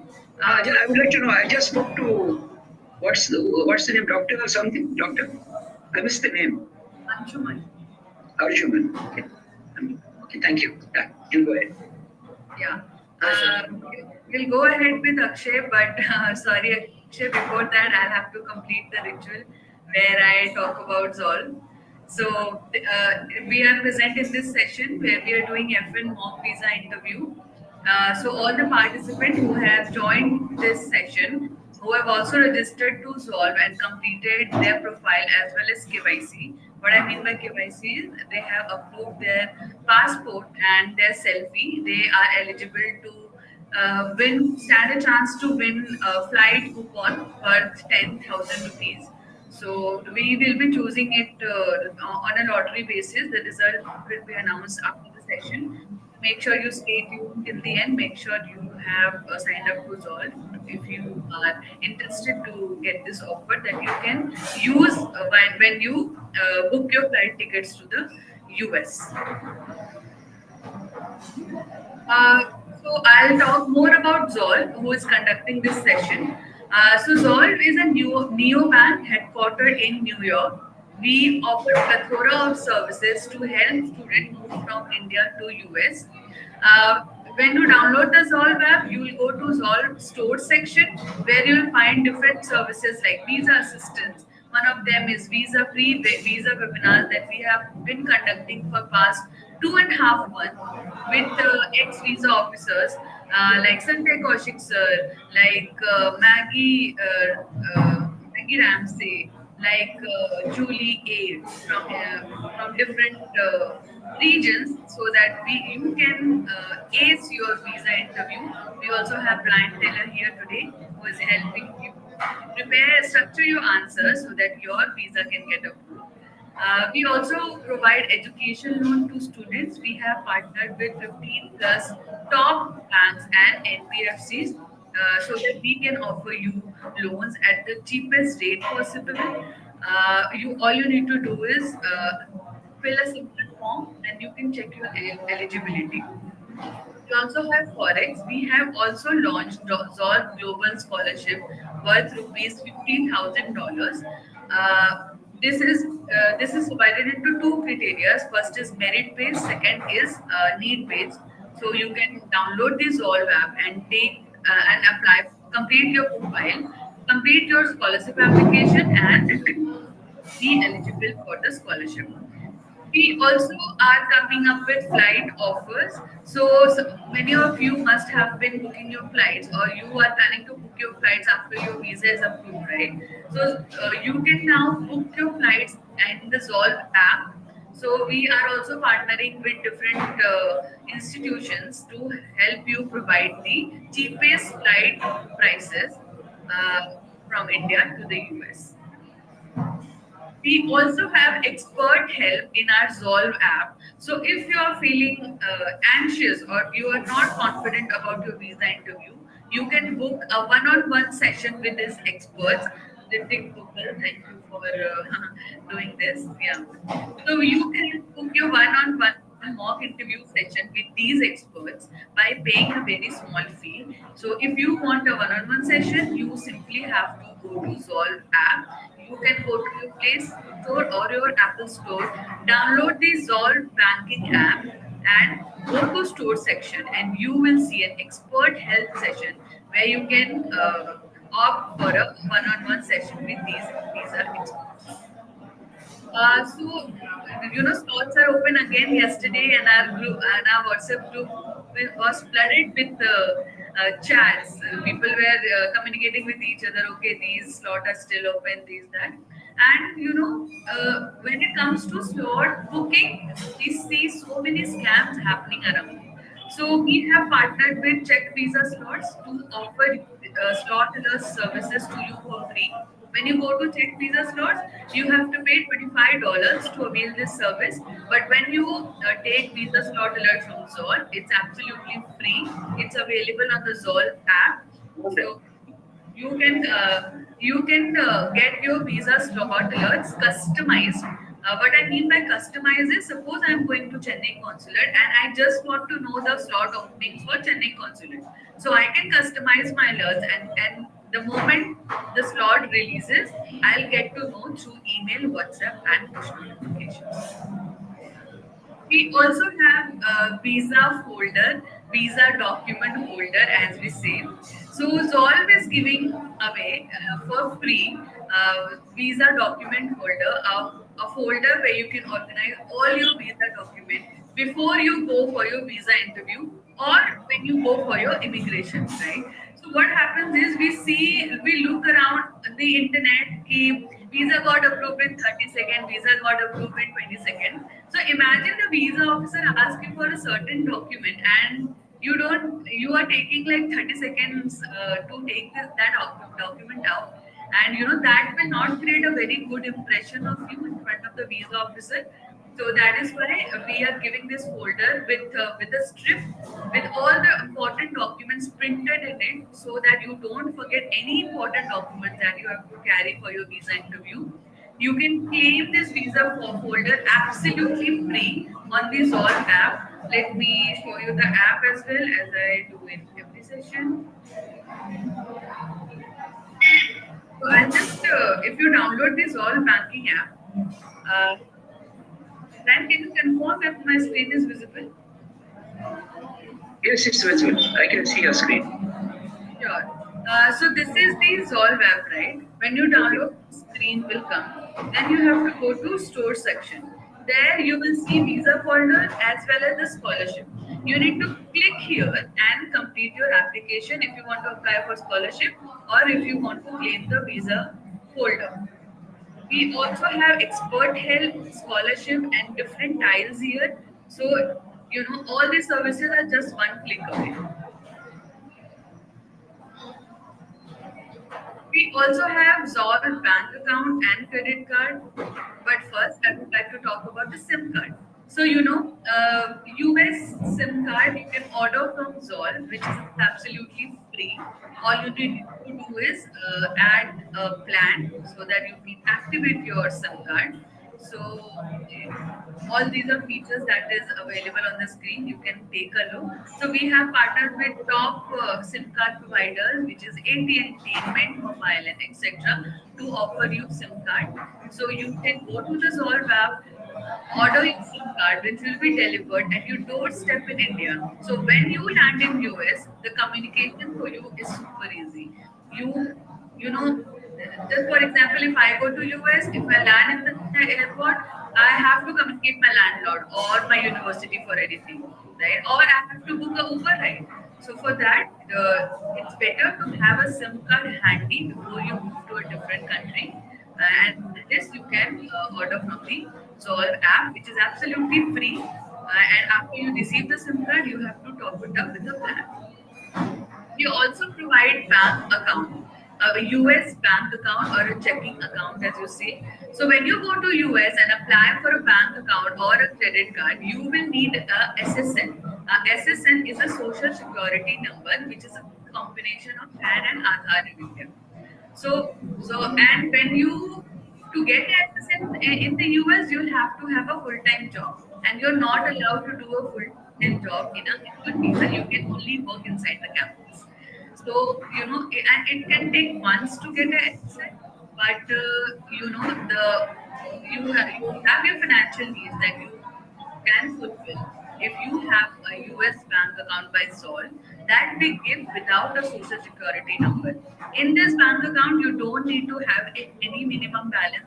There's no annual fee that is charged, and the application will only take you 2 minutes. So you can go to the Zolve app and apply for the bank account. We also provide credit card. You can see the bifurcation here. We have three different credit cards.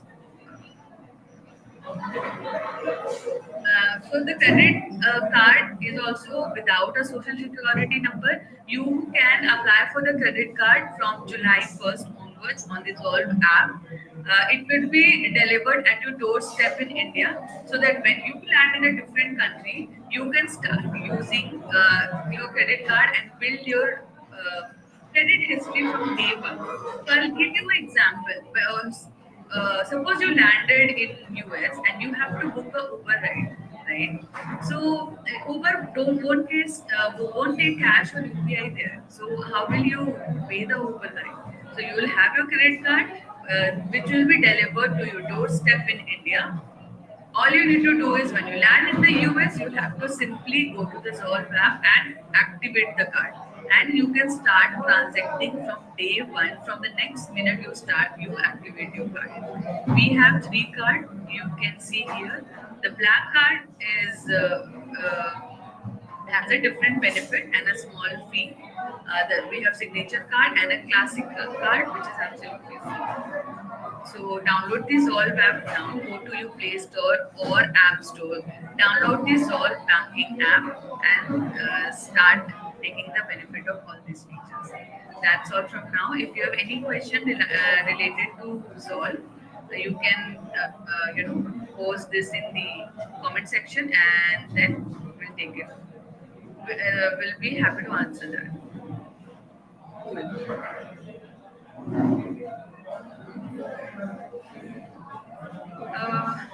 I cannot see Brian here. Brian, are you here?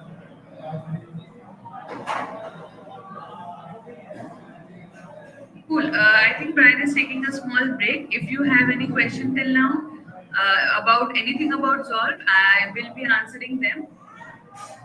You can post it in the chat box.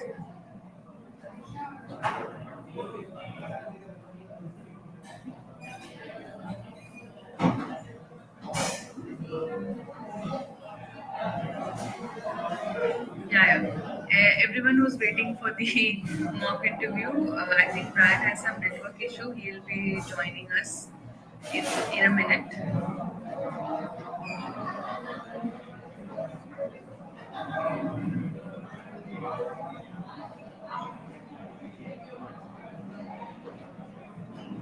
Neetu, yes, we offer visa assistance, and these free visa webinars are a part of the visa assistance.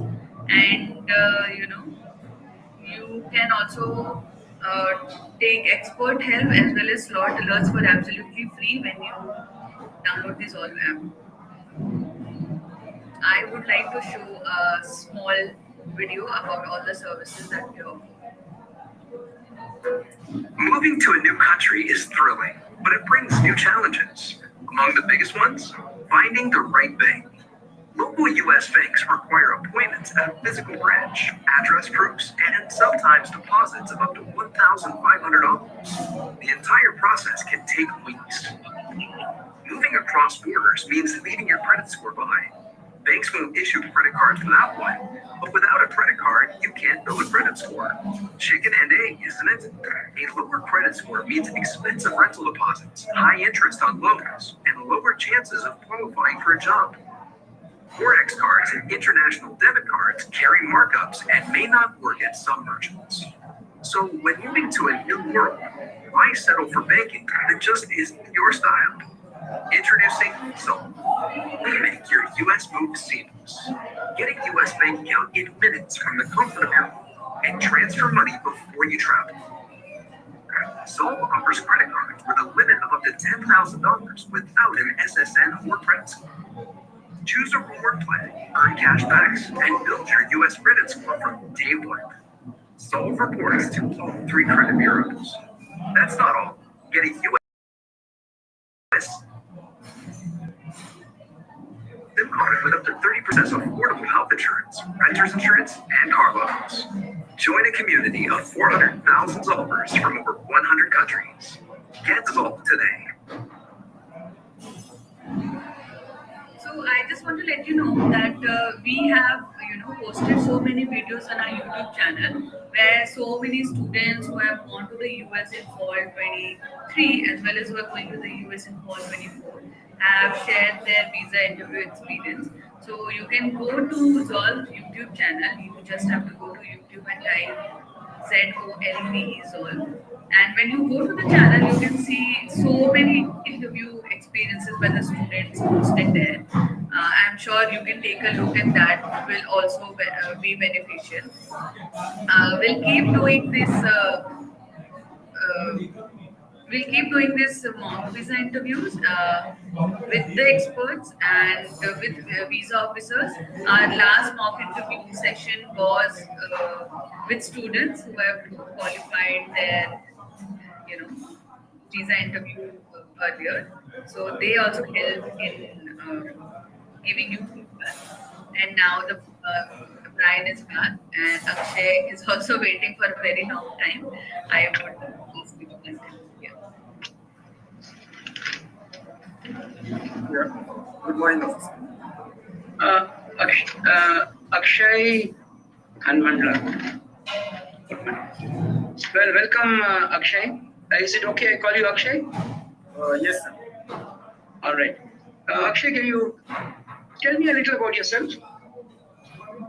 Officer, I have graduated in 2019, and my course of undergrad is Bachelor's in Information Technology Engineering.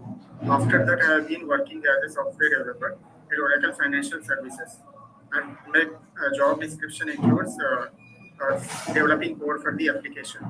After working for some years, I have realized that I'm missing some lacking in niche technologies such as big data and machine learning. So to gain those skills, I'm planning to pursue masters in computer science at Sunny Binghamton University, so that I will get a good challenging roles and high level positions once I come back to India and join the same company.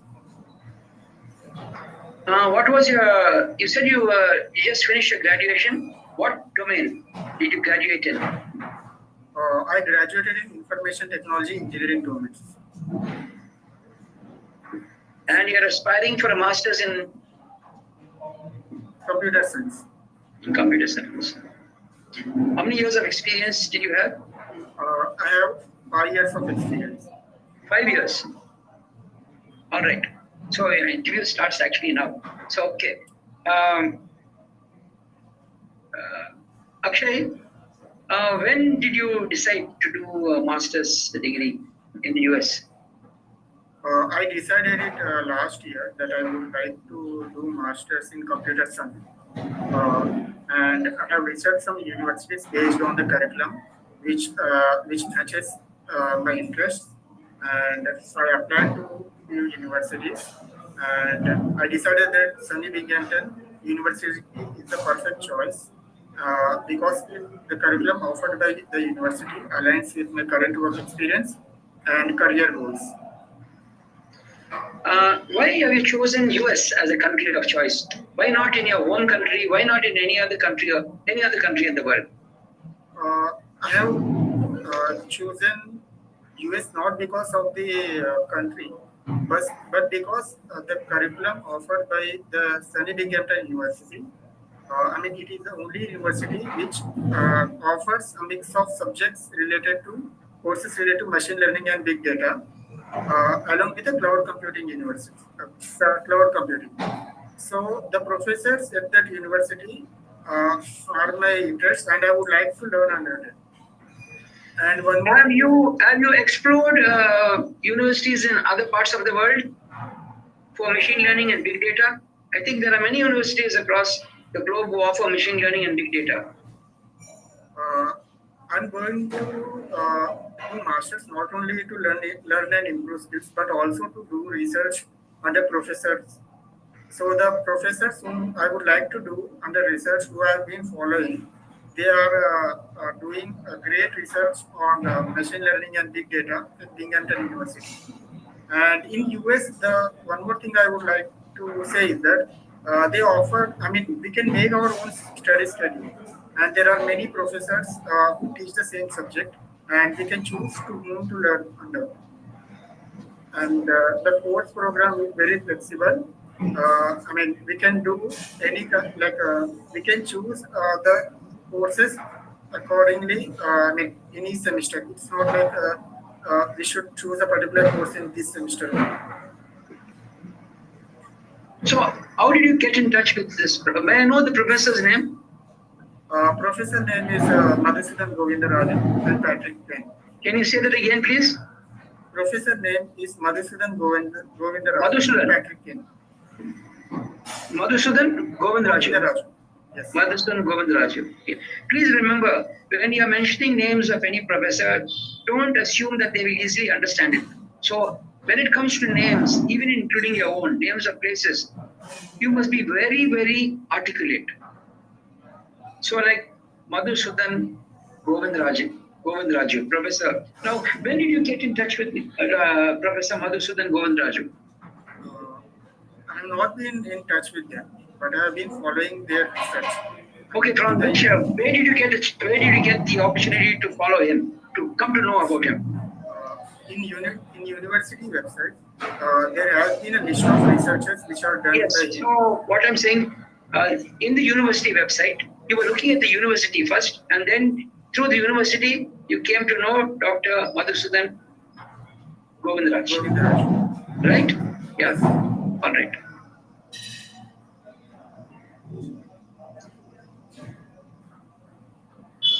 How many universities did you apply to? I applied to 3 universities. Sunny Binghamton University, which I'm going Now, to. if you were very mentally adamant about working under the tutelage of Professor Madhusudan Govindraj, as you said, why did you apply to the 2 other universities? Actually, I applied to these three universities based on the curriculum, and they are matching with my interest. So And first also comes the curriculum. professors. Yeah, first is the curriculum, and also the professors and their research. But when What are the majors that you have opted for?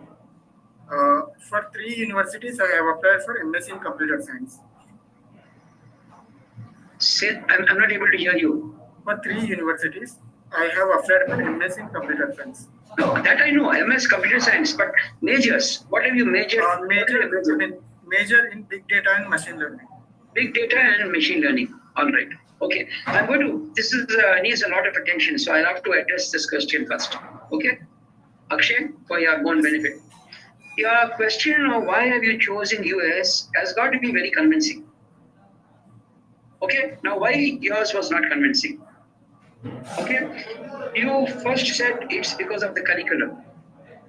Now, if you're talking about the curriculum, you must make sure that there are definitely other universities across the globe which will offer curriculums like this. So it's not convincing there. Number two, you said mainly it is Professor Madhusudan Govindraj. Now, this holds true if you first discovered Dr. Madhusudan Govindraj and then found out which university he is in and then applied for it. But no, first your choice was your own answers were in conflict with each other. I hope others are listening. Please make sure you're not in conflict with yourself. Then you said, no, I applied for 3. Then why 3? Then where did you get to know this Madhusudan? Through the college university website. So basically, first the focus on Dr. Madhusudan Govindraj being the first focus point was not right. If it was right, then you came through the college university. So a very simple answer would be, please keep in mind. This is, and I hope this answers for others also, so that everybody can. This is a very critical part of your interview. Why the US? See, first thing is what you said was right. The curriculum which was offered in the universities of US is the best, especially with machine learning and big data or deep learning. This is the best in the world. Establish it. And besides that, in the US, the course structure is very dynamic. It is practically oriented and very dynamic in the sense that the course structure keep changing with the developments and technical advancements taking place around globally. So by the time I finished my 2 years course, I am up to date with the latest technology, the latest developments, and when I step out, I'm industry ready to go into any of the top-notch industries in India. Besides that, a master's degree from the US is the most high demand, sought after qualification in India and in the world. So in India, if I'm backed with a master's degree, I'll be the first among the first preferences for any top placements in the top industries in the country. Okay. Now, when it comes to why have you chosen that university, which we've not spoken about as yet, then you can bring in Professor Madhusudan Govindraj's work in the picture. Okay? Not because of US. US is for 3 reasons. The curriculum, flexible for you, ideal for what you want, a group of dynamic changes, flexible, practically oriented training keywords. And then it's third, but the most important for you is high demand in India.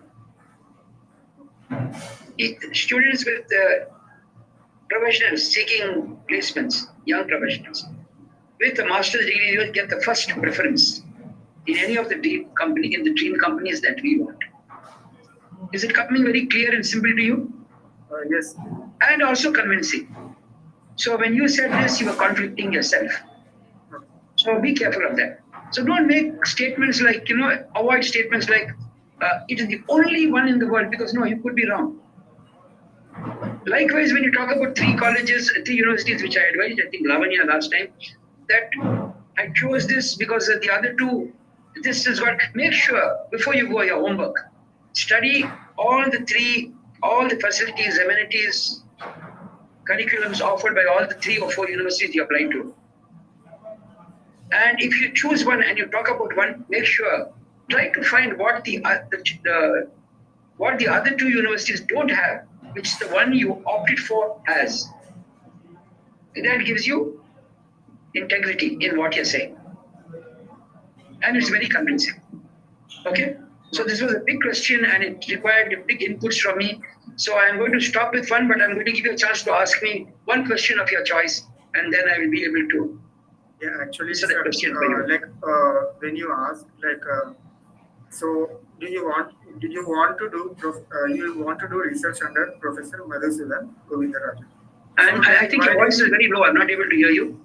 Sir, you asked that, you said that you want to do research under Professor Madhusudan Govindraj. Yes. Then why did you apply to other universities?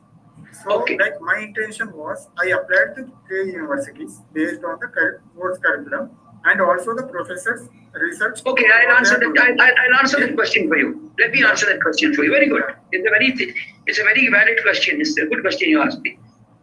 So my first preference was to study under the tutelage of Professor Madhusudan Govindraj, which is why I opted for which university? Sunny Binghamton University. Sorry? Sunny Binghamton University. Your voice is very low. Sunny Binghamton University. I'm not able to get it. I don't know. The voice is very, very low. Anyhow, doesn't matter. That was your first preference.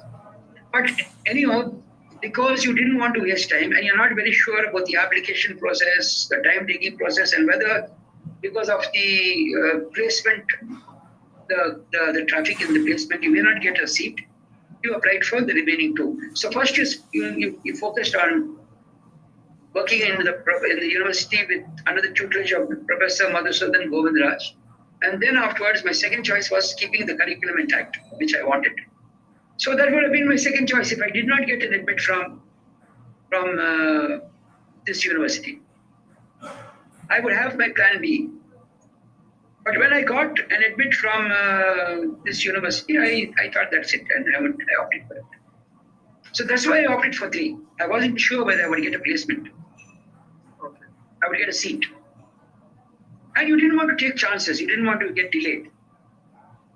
You didn't want to lose time. Is it convincing for you? Yes, sir. Sir, I have one more question. Request. Okay, but then you're depriving somebody else of that one question. No, You can. I don't mind. Actually, I mean, I was refused on May 16th. So I'm happy. I will be appearing again. So when they asked like a single question 2 times, so I was asked why are you going for masters after 5 years? So my answer, like I was working in the industry and I thought I was lacking income skill while I was doing some project. Then I thought of improving the skill set and broadening my skills. So that is the reason I would have. I'm choosing to pursue masters in computer science so that I will have better career growth in the tech company when I come back to India. So they have asked this question second time. So my answer would still remain the same.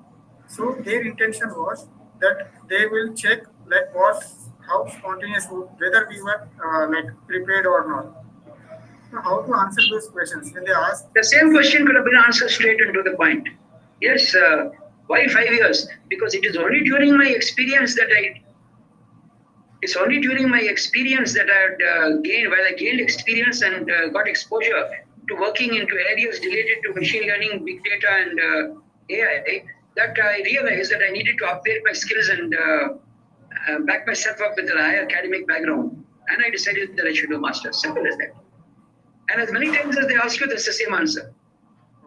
And you said that the answer we tell should not appear structured. So how to overcome that? It should not appear structured. But you have to structure it because you have to prepare for it. So, but when you speak, you should speak like the way I spoke to you. Oh.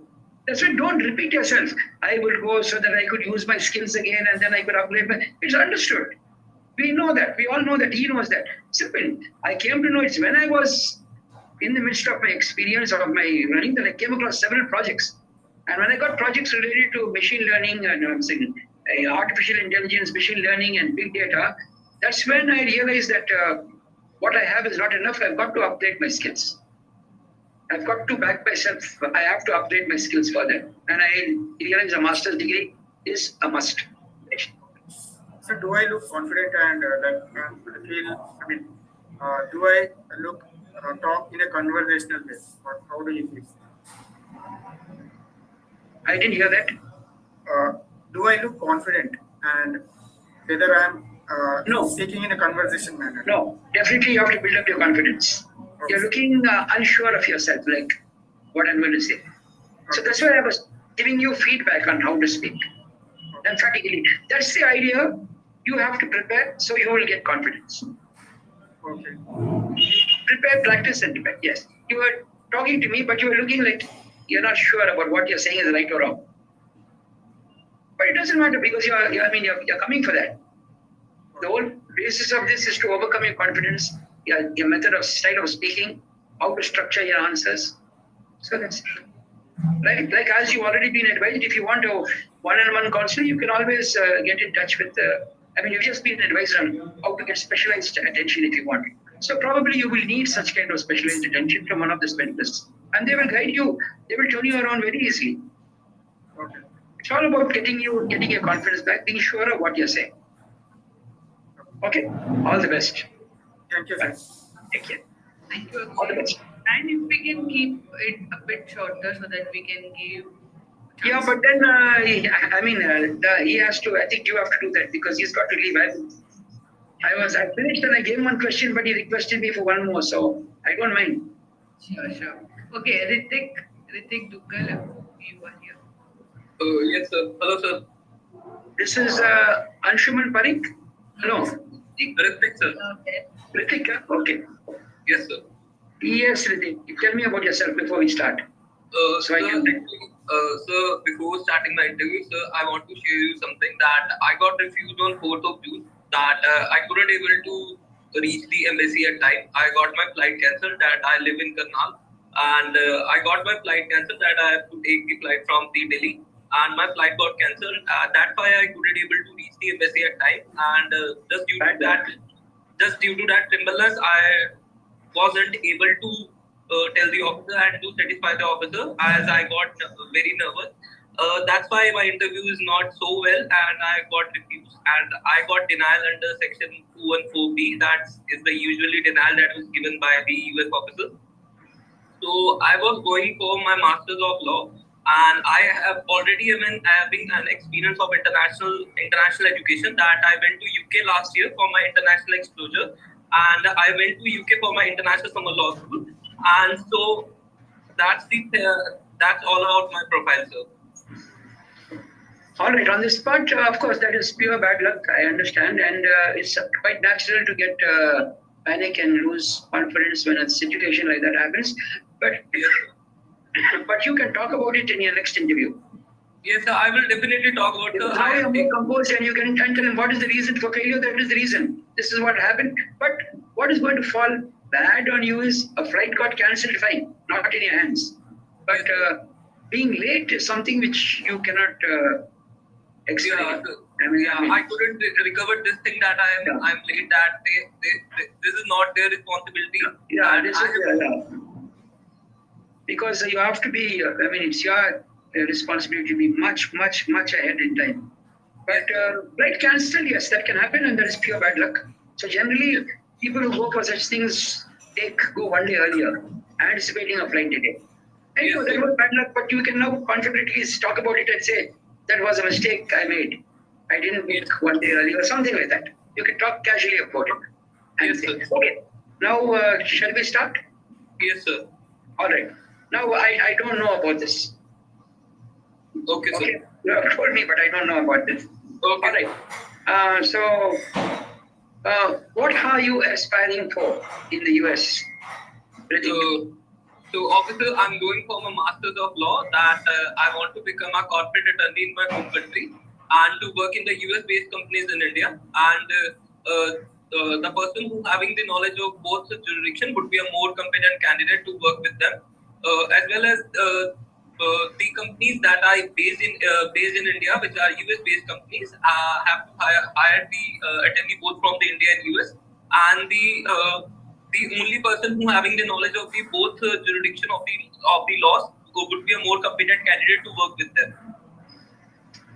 But when you want to work and you want to do law and you want to practice law in India, would it be appropriate to study in one of the top law schools in the country? So, officer, I have completed my LLB from Bennett University, which is a renowned university, and I have completed my LLB from Bennett University in the month of June this year. And I would like to now pursue the LLM from US that I want to work with the US-based companies in India. You are specifying about wanting to work with US-based companies in India. What happens if you get an opportunity to work in the US, in US-based companies? Sorry, officer, can you repeat? You were specifying that you wanted to, insisting that you wanted to work for US based companies. So, what happens if you get an offer to work for the same companies in the US itself? So, officer, it's a good opportunity me for working with them, but I have to come back to my home. That I have my commitments with my parents, and I'm a single child of my parents, and I have to come back to my home country and to take care of my parents and to also work as a corporate attorney in my home country only. Okay, that makes sense. What do your parents do? So, sir, my father is a wine contractor. He owns the wine outlet, and my mother is a homemaker. So you are coming from a family-owned business? Yes, sir. All right. So you can just add that you're coming back because you have to take over that business also at the same time. Okay. All right. Fine. How many colleges did you apply for? I have applied to 2 universities, namely University of the Pacific, where I'm going for, and the second university is the Seattle University. Okay, and which university did you opt for? I have opted for the University of the Pacific. Pacific. Okay. Why so?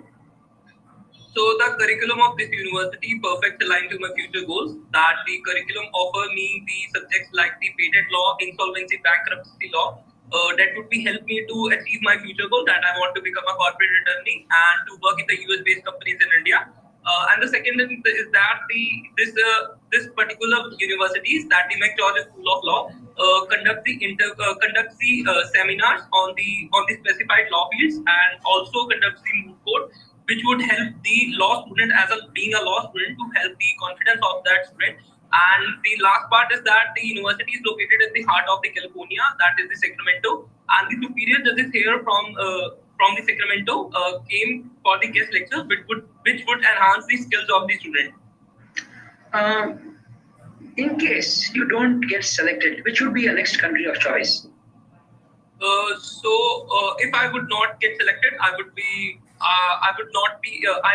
not calling to any country. That I would not apply to any country. I will simply come back to my country, simply go back and will start practice in my home country. Yeah. Say that I don't have a plan B. Okay. I don't have a plan B. Okay. I don't have a plan B, officer, because my long-term goal was to have a law degree from the US. So if I don't get that, then I will try again always, but ultimately I will stay back I will just continue to look for something in my home country. But this is my dream. This is my life's choice. Yes, okay? sir. Be emphatic about it. Okay, sir. So that's it. That's for you. You're good. You're good. Your communication is strong, very clear. Cut down. You need to tone down a little. And that's it. You're well. So, the day is bad for me. I guess that I got flight delayed on that day, and I couldn't even that thing. In case he asks you, if he tells you that this is the first time you're coming they generally ask, is this the first time you're coming for an F1 visa interview? No, officer, this is my second time. What happened the last time? It was start by saying it was a very unfortunate incident for me. My flight got cancelled. The mistake I learned from is that I should have booked a flight 1 day in advance. I just took it for granted. And because of that, I paid the price. And, once I missed the flight, I tried to get in time. And, I got nervous. I couldn't perform well. It told on my performance. So, sir, one question from my side is that if the officer asks me that what changes you have made from your previous refusal to now, that what changes you have made, that I haven't changed my university, I haven't changed my course, I haven't changed nothing. But the officer will opportune that he will ask me or not that what changes you made to your previous refusal and this refusal. So there's no changes. It's only thing that I learned. That's what I told you. I addressed that in this last question. Why did you fail in your last interview? Why did you get rejected? It was an unfortunate incident, and I learned from that mistake. So you're already answering that in advance. Okay. He won't ask you because there's nothing else. It's an unfortunate thing. I missed my flight. I tried to get there in time. You know what to say. But as a result, I became very nervous and I panicked. And it told on my performance, and I paid the price for it. So I came back again. So yeah, indirectly telling him that that's mistake. So, sir, I do having a prior international experience that I went to UK for my international summer school for the subjects including the company law and the criminal law. I will be connecting these things to my masters, that I can connect these things that I have studied the company law in the UK. That is the general company law. That is not to any particular country that I am talking about, but it's a general company law that to giving advice to the global entrepreneurs. That Yes. I can, Tomorrow, if you I want can to start, do if you want to start your own practice, that will be helpful for you. No, the connect is okay, not a problem. the connect is okay that I can connect this thing. Yes, you can, because you tomorrow you can indicate about when you're returning back. What is your plans? Work. You only spoke about working in the US-based companies in India, but you can also have plans to start your own law firm. My long-term plan is to own a consultancy law firm. Yeah. Thank you. Okay, right. Sorry, Ritik, can we cut down here? We can. Yeah, thank you, ma'am. Thank you, sir. Thanks, Ritik. All the best. Okay, Brian, we can do last two mock interviews. Deep, if you can go next. Yes. We'll have to keep it very short, I think. Yes. Because 2 hours have been completed, so I have no problem. But I think that's the stipulated time. So you can give me another 2, and I'll keep it short. Okay. We'll do another 2, and if anyone wants to, interact with the visa officer in one-on-one, you can download the Zolve app and go to expert section. There you can book a session with Brian as well by paying. Yeah, they can always book a session with me. Correct. But definitely not today, because I've got to get my systems back in working. So. Yeah. Good afternoon, sir. Good afternoon. Yeah. Yes, I'm Deep Solanki. Means I refused in November 2023, and means I did my bachelor in dental surgery in 2020. I have three years experience, and my university is University of Memphis, and I'm going for the master in public health, focused on epidemiology. University of Memphis. University of Memphis, and my real sister is in US. Okay, you don't need to mention that. Okay. So where did you, sir? So in DS 160, I already mentioned. No, you already mentioned it. But you don't need to mention. You don't need to mention it. Okay. Why do you want to? Yeah, I give a profile, that's why. Okay, profile to me. Okay, but you don't need to mention it there. Okay. You just you wait for the question. You say you wish him good morning with time of day, officer, and my name is. Can you say your name, please? I missed it. Deep Solanki. Deep Solanki. Yes. Did I get that right? Yes. My name is Deep Solanki, and you can call me Deep. And then he'll ask you this question. So if he tells you introduce yourself, can you tell me something about yourself? You talk about it, okay? Then you can mention it. Yeah. Deep. Why do you need to pursue a master's in the US? Why couldn't you do? You have enough dental institutions in India. So what's attracting you to the US? While practicing dentistry, I realized my skill and knowledge it is very necessary to go for the career in my India, and in public health it enables me to not just treating an individual case, but I will make on a larger impacts. I will work on the larger impacts. So this course will enable me to do this. You can say the advantage of choosing, like I answered earlier, like I gave you a suggestion earlier, the advantage of doing this course in the US is because the technology is more updated over there. And when we're working there, it's very dynamic. So by the time I finish, I will get updated with the curriculum changes with the latest technologies. So when I come back, I'm coming back to my country with the latest.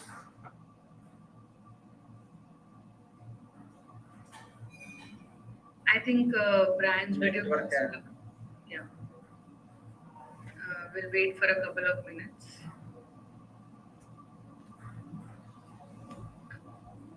Yeah, Brian, you're back. Yeah. What happened? Your internet was clean. Okay.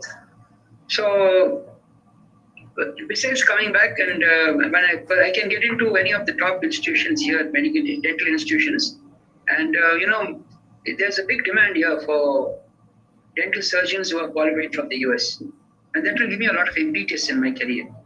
Simple, keep it simple. All right, you have one question more you can ask me, and then I'll close. Yeah, means in last interview means when officer asked me is any other relative in USA, but at the same time my sister is an immigrant visa and I'm as a non-immigrant visa. That time I said no, and no, I haven't any relative like that. So is there reason of my refuse? You had a sister, but you said no. No, my sister means same day means her also interview on the 14th November and my also interview on 14th November same time. Okay.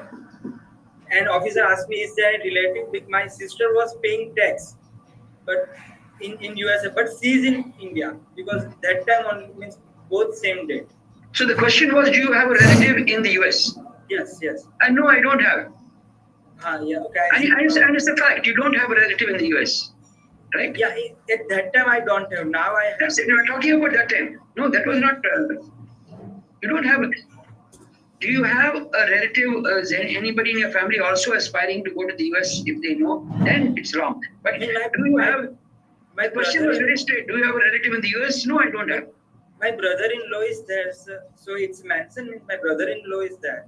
If you have a relative, then you say, yeah, my brother-in-law is there. I have a brother-in-law who's settled or working or studying in the US, and then he may ask you in which state. Now, if it's in a different state from the university, even that is better. It's good. Means that time I said no. It is a reason of refusal. Yeah, like probably I don't know how you must have mentioned somewhere in your DS. So I don't know where you mentioned. So I didn't mention that type, but yeah, two question in DS 160. Is there immediate relative? I said no, but is other relative? I said yes. Okay. So yes. Generally, that's a negative. When you have relatives, that is one weak point. Yes, you have to go through. So you have to. Yes, if you say that now, are you only two siblings? You and your sister? Yes. Okay, then fine. My sister, she's married? Yes. Yes, she is. So now, then you can talk about your sister. Yeah, she's not. My sister, she's married. So I am the only son. I have to take care of my parents. So that gives you weightage. Did you get an opportunity to say that?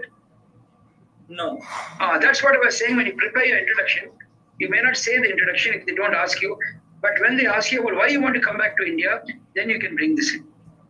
What about your family? You say, no, we are a family of 4. And I have an elder sister who was married. So now that leaves me as the only son for my parents. Okay. Can I say in this answer like that I have this type of property? So means the Yes. That's when it comes to when it talks about your finances, you can say we come from a lot of. Okay. Right. All the best. Right. You may leave and give someone else the last opportunity. Yes, Naveen, if you're here. Dr. Naveen, is it? No. Naveen Kumar.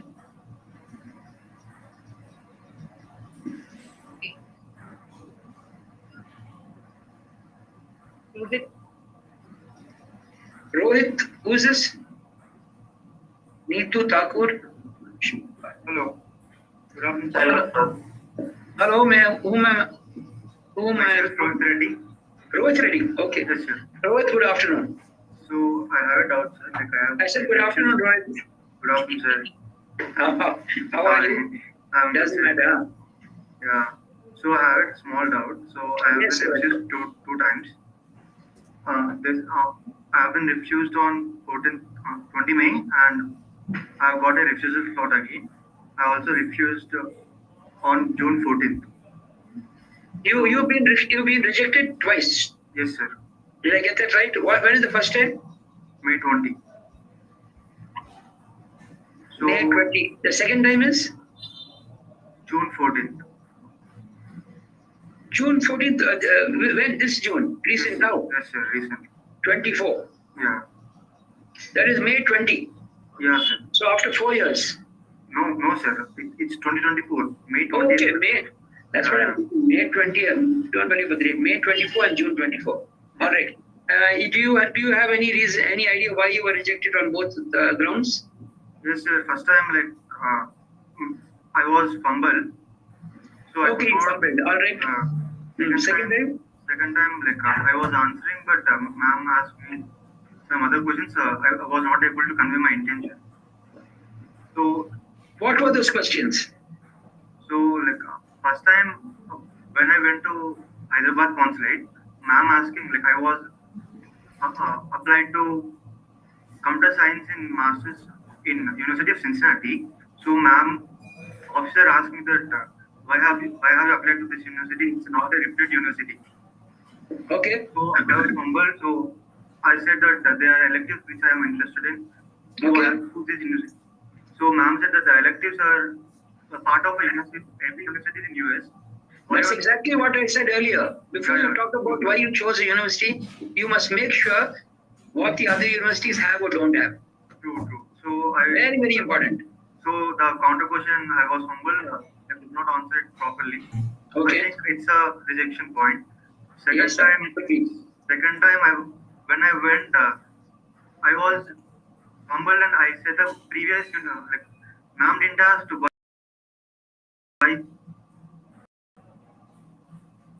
this, why what changes you have made. She asked why this course and which college you are heading to. By mistakenly, I said the previous university. I have seen a university this time, but I said the university, previous university. So ma'am said that, officer said, I am seeing the University of California State University. We are saying the University of Cincinnati. So like I clarified that it was a previous university. I fumbled and I said this one. So ma'am asked the continuous two again questions like, what are your future plans? The last question I remember. So I said like I want to come back to India. I need to take care of my parents, and I want to become a software developer back in my India. So ma'am rejected me again. So should I apply for the visa again? For this? Of course, you can apply. If you can apply, you apply as many times as you can. That's not the point. The worry is the main thing, like Rohit, most 80% of the rejections are when you say something that is not aligned with what you have declared. If they can see that what you are saying is not what you have declared or what was mentioned earlier or differs, then they straight away construe it as a lie. Okay. They don't think twice. There's no gray area. It's black and white. And a very strong 80% of rejections is because of that. The remaining is how you speak and your financial background, and okay, you're not a potential immigrant. So those things are there. But the main thing is whatever you say should be 200% accurate. Got it. What you want to say, everything that you declare should be in line with what they want. I mean, everything that you say should absolutely align with it. The connect between whatever your background is, doesn't matter if you're going into some other, you're changing your domain. But the reason for that domain, the reason for that change should be clear. Okay, that's it. So what you like advise me to? No, okay, I'll tell you. Have you made any changes? Yes, sir. Like from previous one, I've changed the university and the course. Previously, it was a master's in computer. All right, you don't have to worry about that. You change the university. You've got to have very strong reasons. Nobody's going to fail you again because you change your university. Like it was. Let me finish. But they will want to know why you change your university. Okay. So you've got to have strong 1, 2, 3 reasons why you change your university. Okay. And those 3 reasons should not go in conflict. In the sense is, if you say this, and they say, why the other university also had these facilities or amenities or curriculum, again you're going to get into trouble. Got it. So if you change the university, yes, this university, the cost is less, the cost structure is less, the fee structure is less. Curriculum is one thing.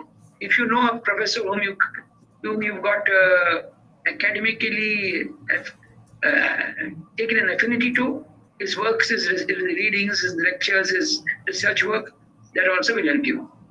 Okay. So you must have a very valid reason why you change the university.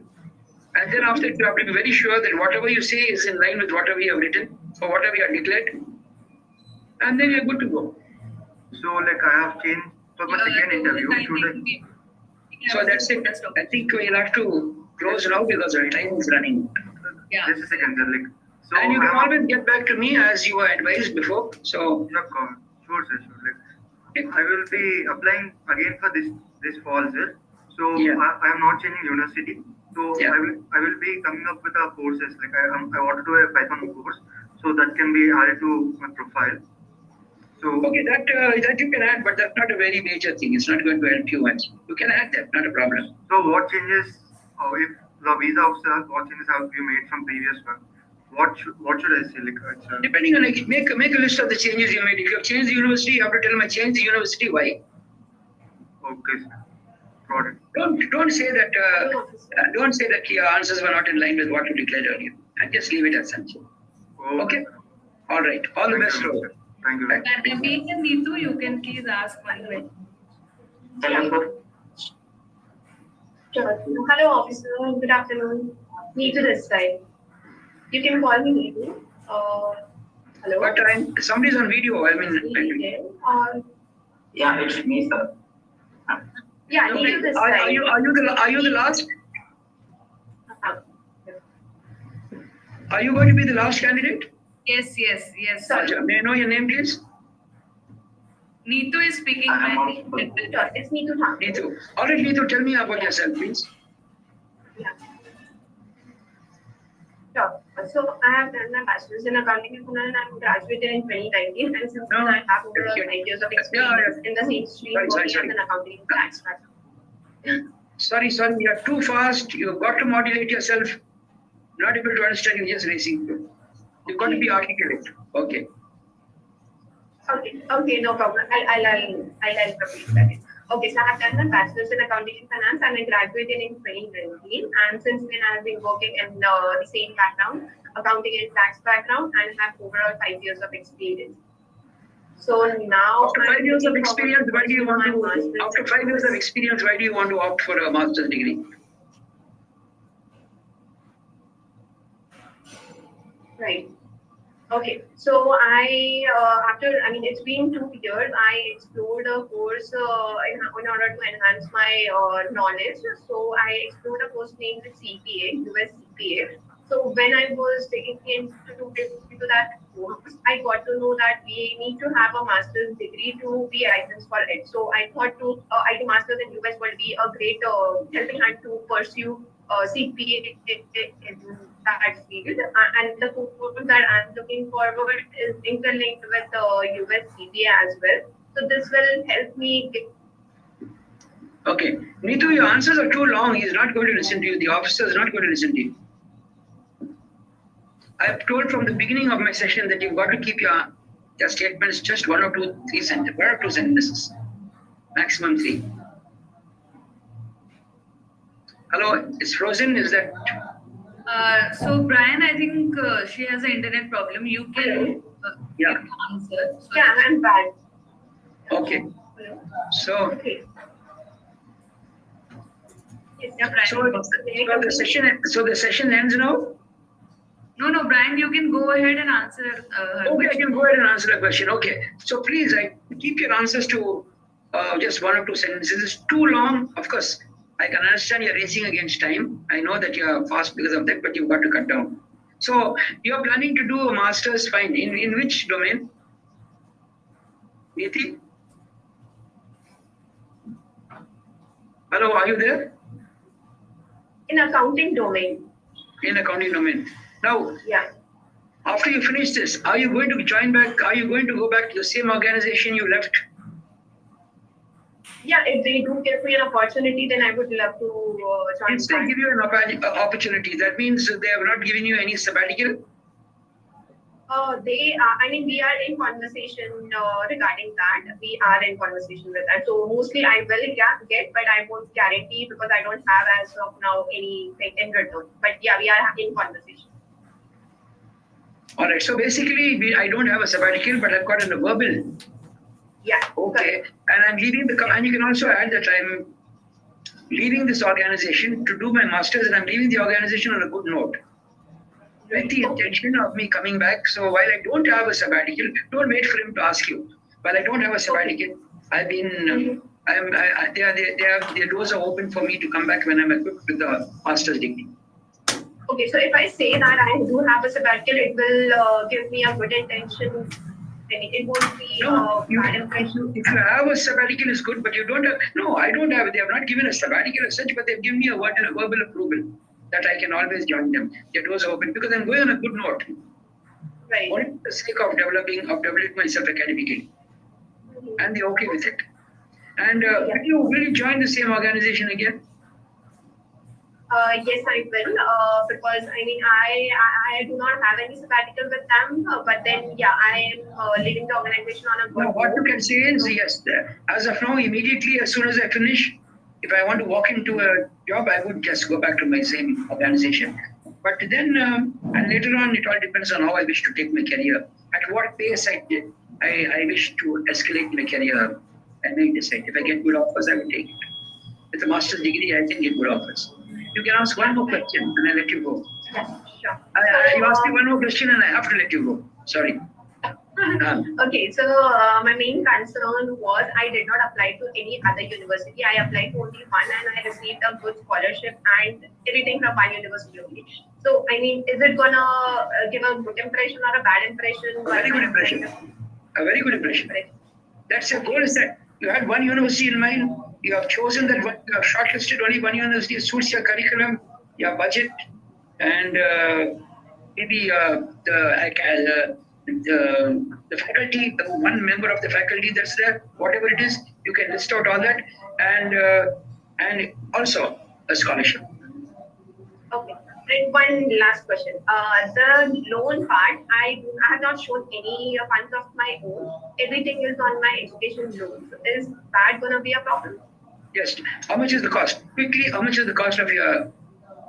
So my fees is overall 45 lakh after scholarship. 45,000 for the first 9 months. Including, no. I understood. Including living and everything. No, just a minute. Let's come clean. The cost fee is 45,000 for the first 9 months. No. For the first 9 months, it is 18 lakh. No. The course structure will be in dollars. Okay, yeah, it's $22,000 for 9 months. So the total cost for your 2 years is $45,000, right? Yeah. But you round it up at $45,000. Mm-hmm. Your loan is how much? I have taken $42,000. $42,000. How much is your $44,000? How much is your scholarship? It is 42,096. Say that again. Okay, so let me correct this. So the overall, the estimate that I received is $85,000. So out of which 42,096 is my scholarship, and then we left with something 40. So you got $43,000 and you got 44,000 as a loan. Yeah. Okay, fine. So you have taken a loan to cover your entire. Right. Okay, to ask you a question, why have you taken a loan? You don't have any finances of your own. No, I don't have any. What about your parents? What are they doing? So they are working. My dad is a horticulture manager. Everyone is in a private job, and my sister brother just started. They're both employed. And how much are the earnings? Sorry. How much are the earnings? Annual earnings? Let me ask. You can give me a fictional figure. I'm not interested in that. Okay. So my dad's earning is 7 lakh per annum. Okay, you can give me a figure, so something. So they're getting about $10,000 per annum. Can't be. So this is you are asking me about? What is the earnings of your parents jointly together? Okay, my mother doesn't earn. She's a housewife. Okay, my dad earns. All right. Yeah. What's the annual income? 7 lakh per annum. All right. And you have any property assets, immovable assets? Yes, we do have, but that is also, some amount is pending and loan, something around. The value is 56 lakh and 15 lakh is. So he says you have, yes, we have some property. You don't have to talk about the loan aspect of your property. Okay. We have property and my father's he's unemployed. But why you took a loan? Because I've taken a loan because I want to do this on my own independently. Okay. I don't want to impinge any burden upon my parents. I want to do it because I am confident that I can go back, I can get rid of this loan and pay it away in easy installments. And also I will get a lot of tax benefits. So I don't want to liquidate any of the little property that we have. Okay. Got it. Thank you so much. Strong. Makes you very strong in this. Okay. All the best. Okay. Okay. Yeah, thank you. Welcome. You're most welcome. All the best. Yeah, so now we have come to the end of this session. Naveen, I'm sorry I've kept you waiting for so long. If you can ask one question, because it will be very, very bad if you don't get a chance here. Okay, I have one more question, sir. First of all, good afternoon, sir. What's your name? Naveen Kumar. I think you were waiting for quite some time. Yes, Naveen, tell me. Okay. Yes, sir. One question.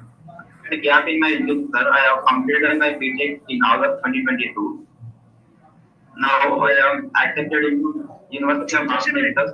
Whenever you talk about completing BTech, everybody says I completed my BTech, but always mention your domain. Electrical engineering, computer science, whatever it is. I have completed my BTech in Electronics and Communication Engineering. Electronics and Communication, ECE, okay. Yes, sir. So now I am accepted into University of North Texas for pursuing my master's in computer science. Okay. So yeah, in the recent interview, also I answer this in a gap. What was the question?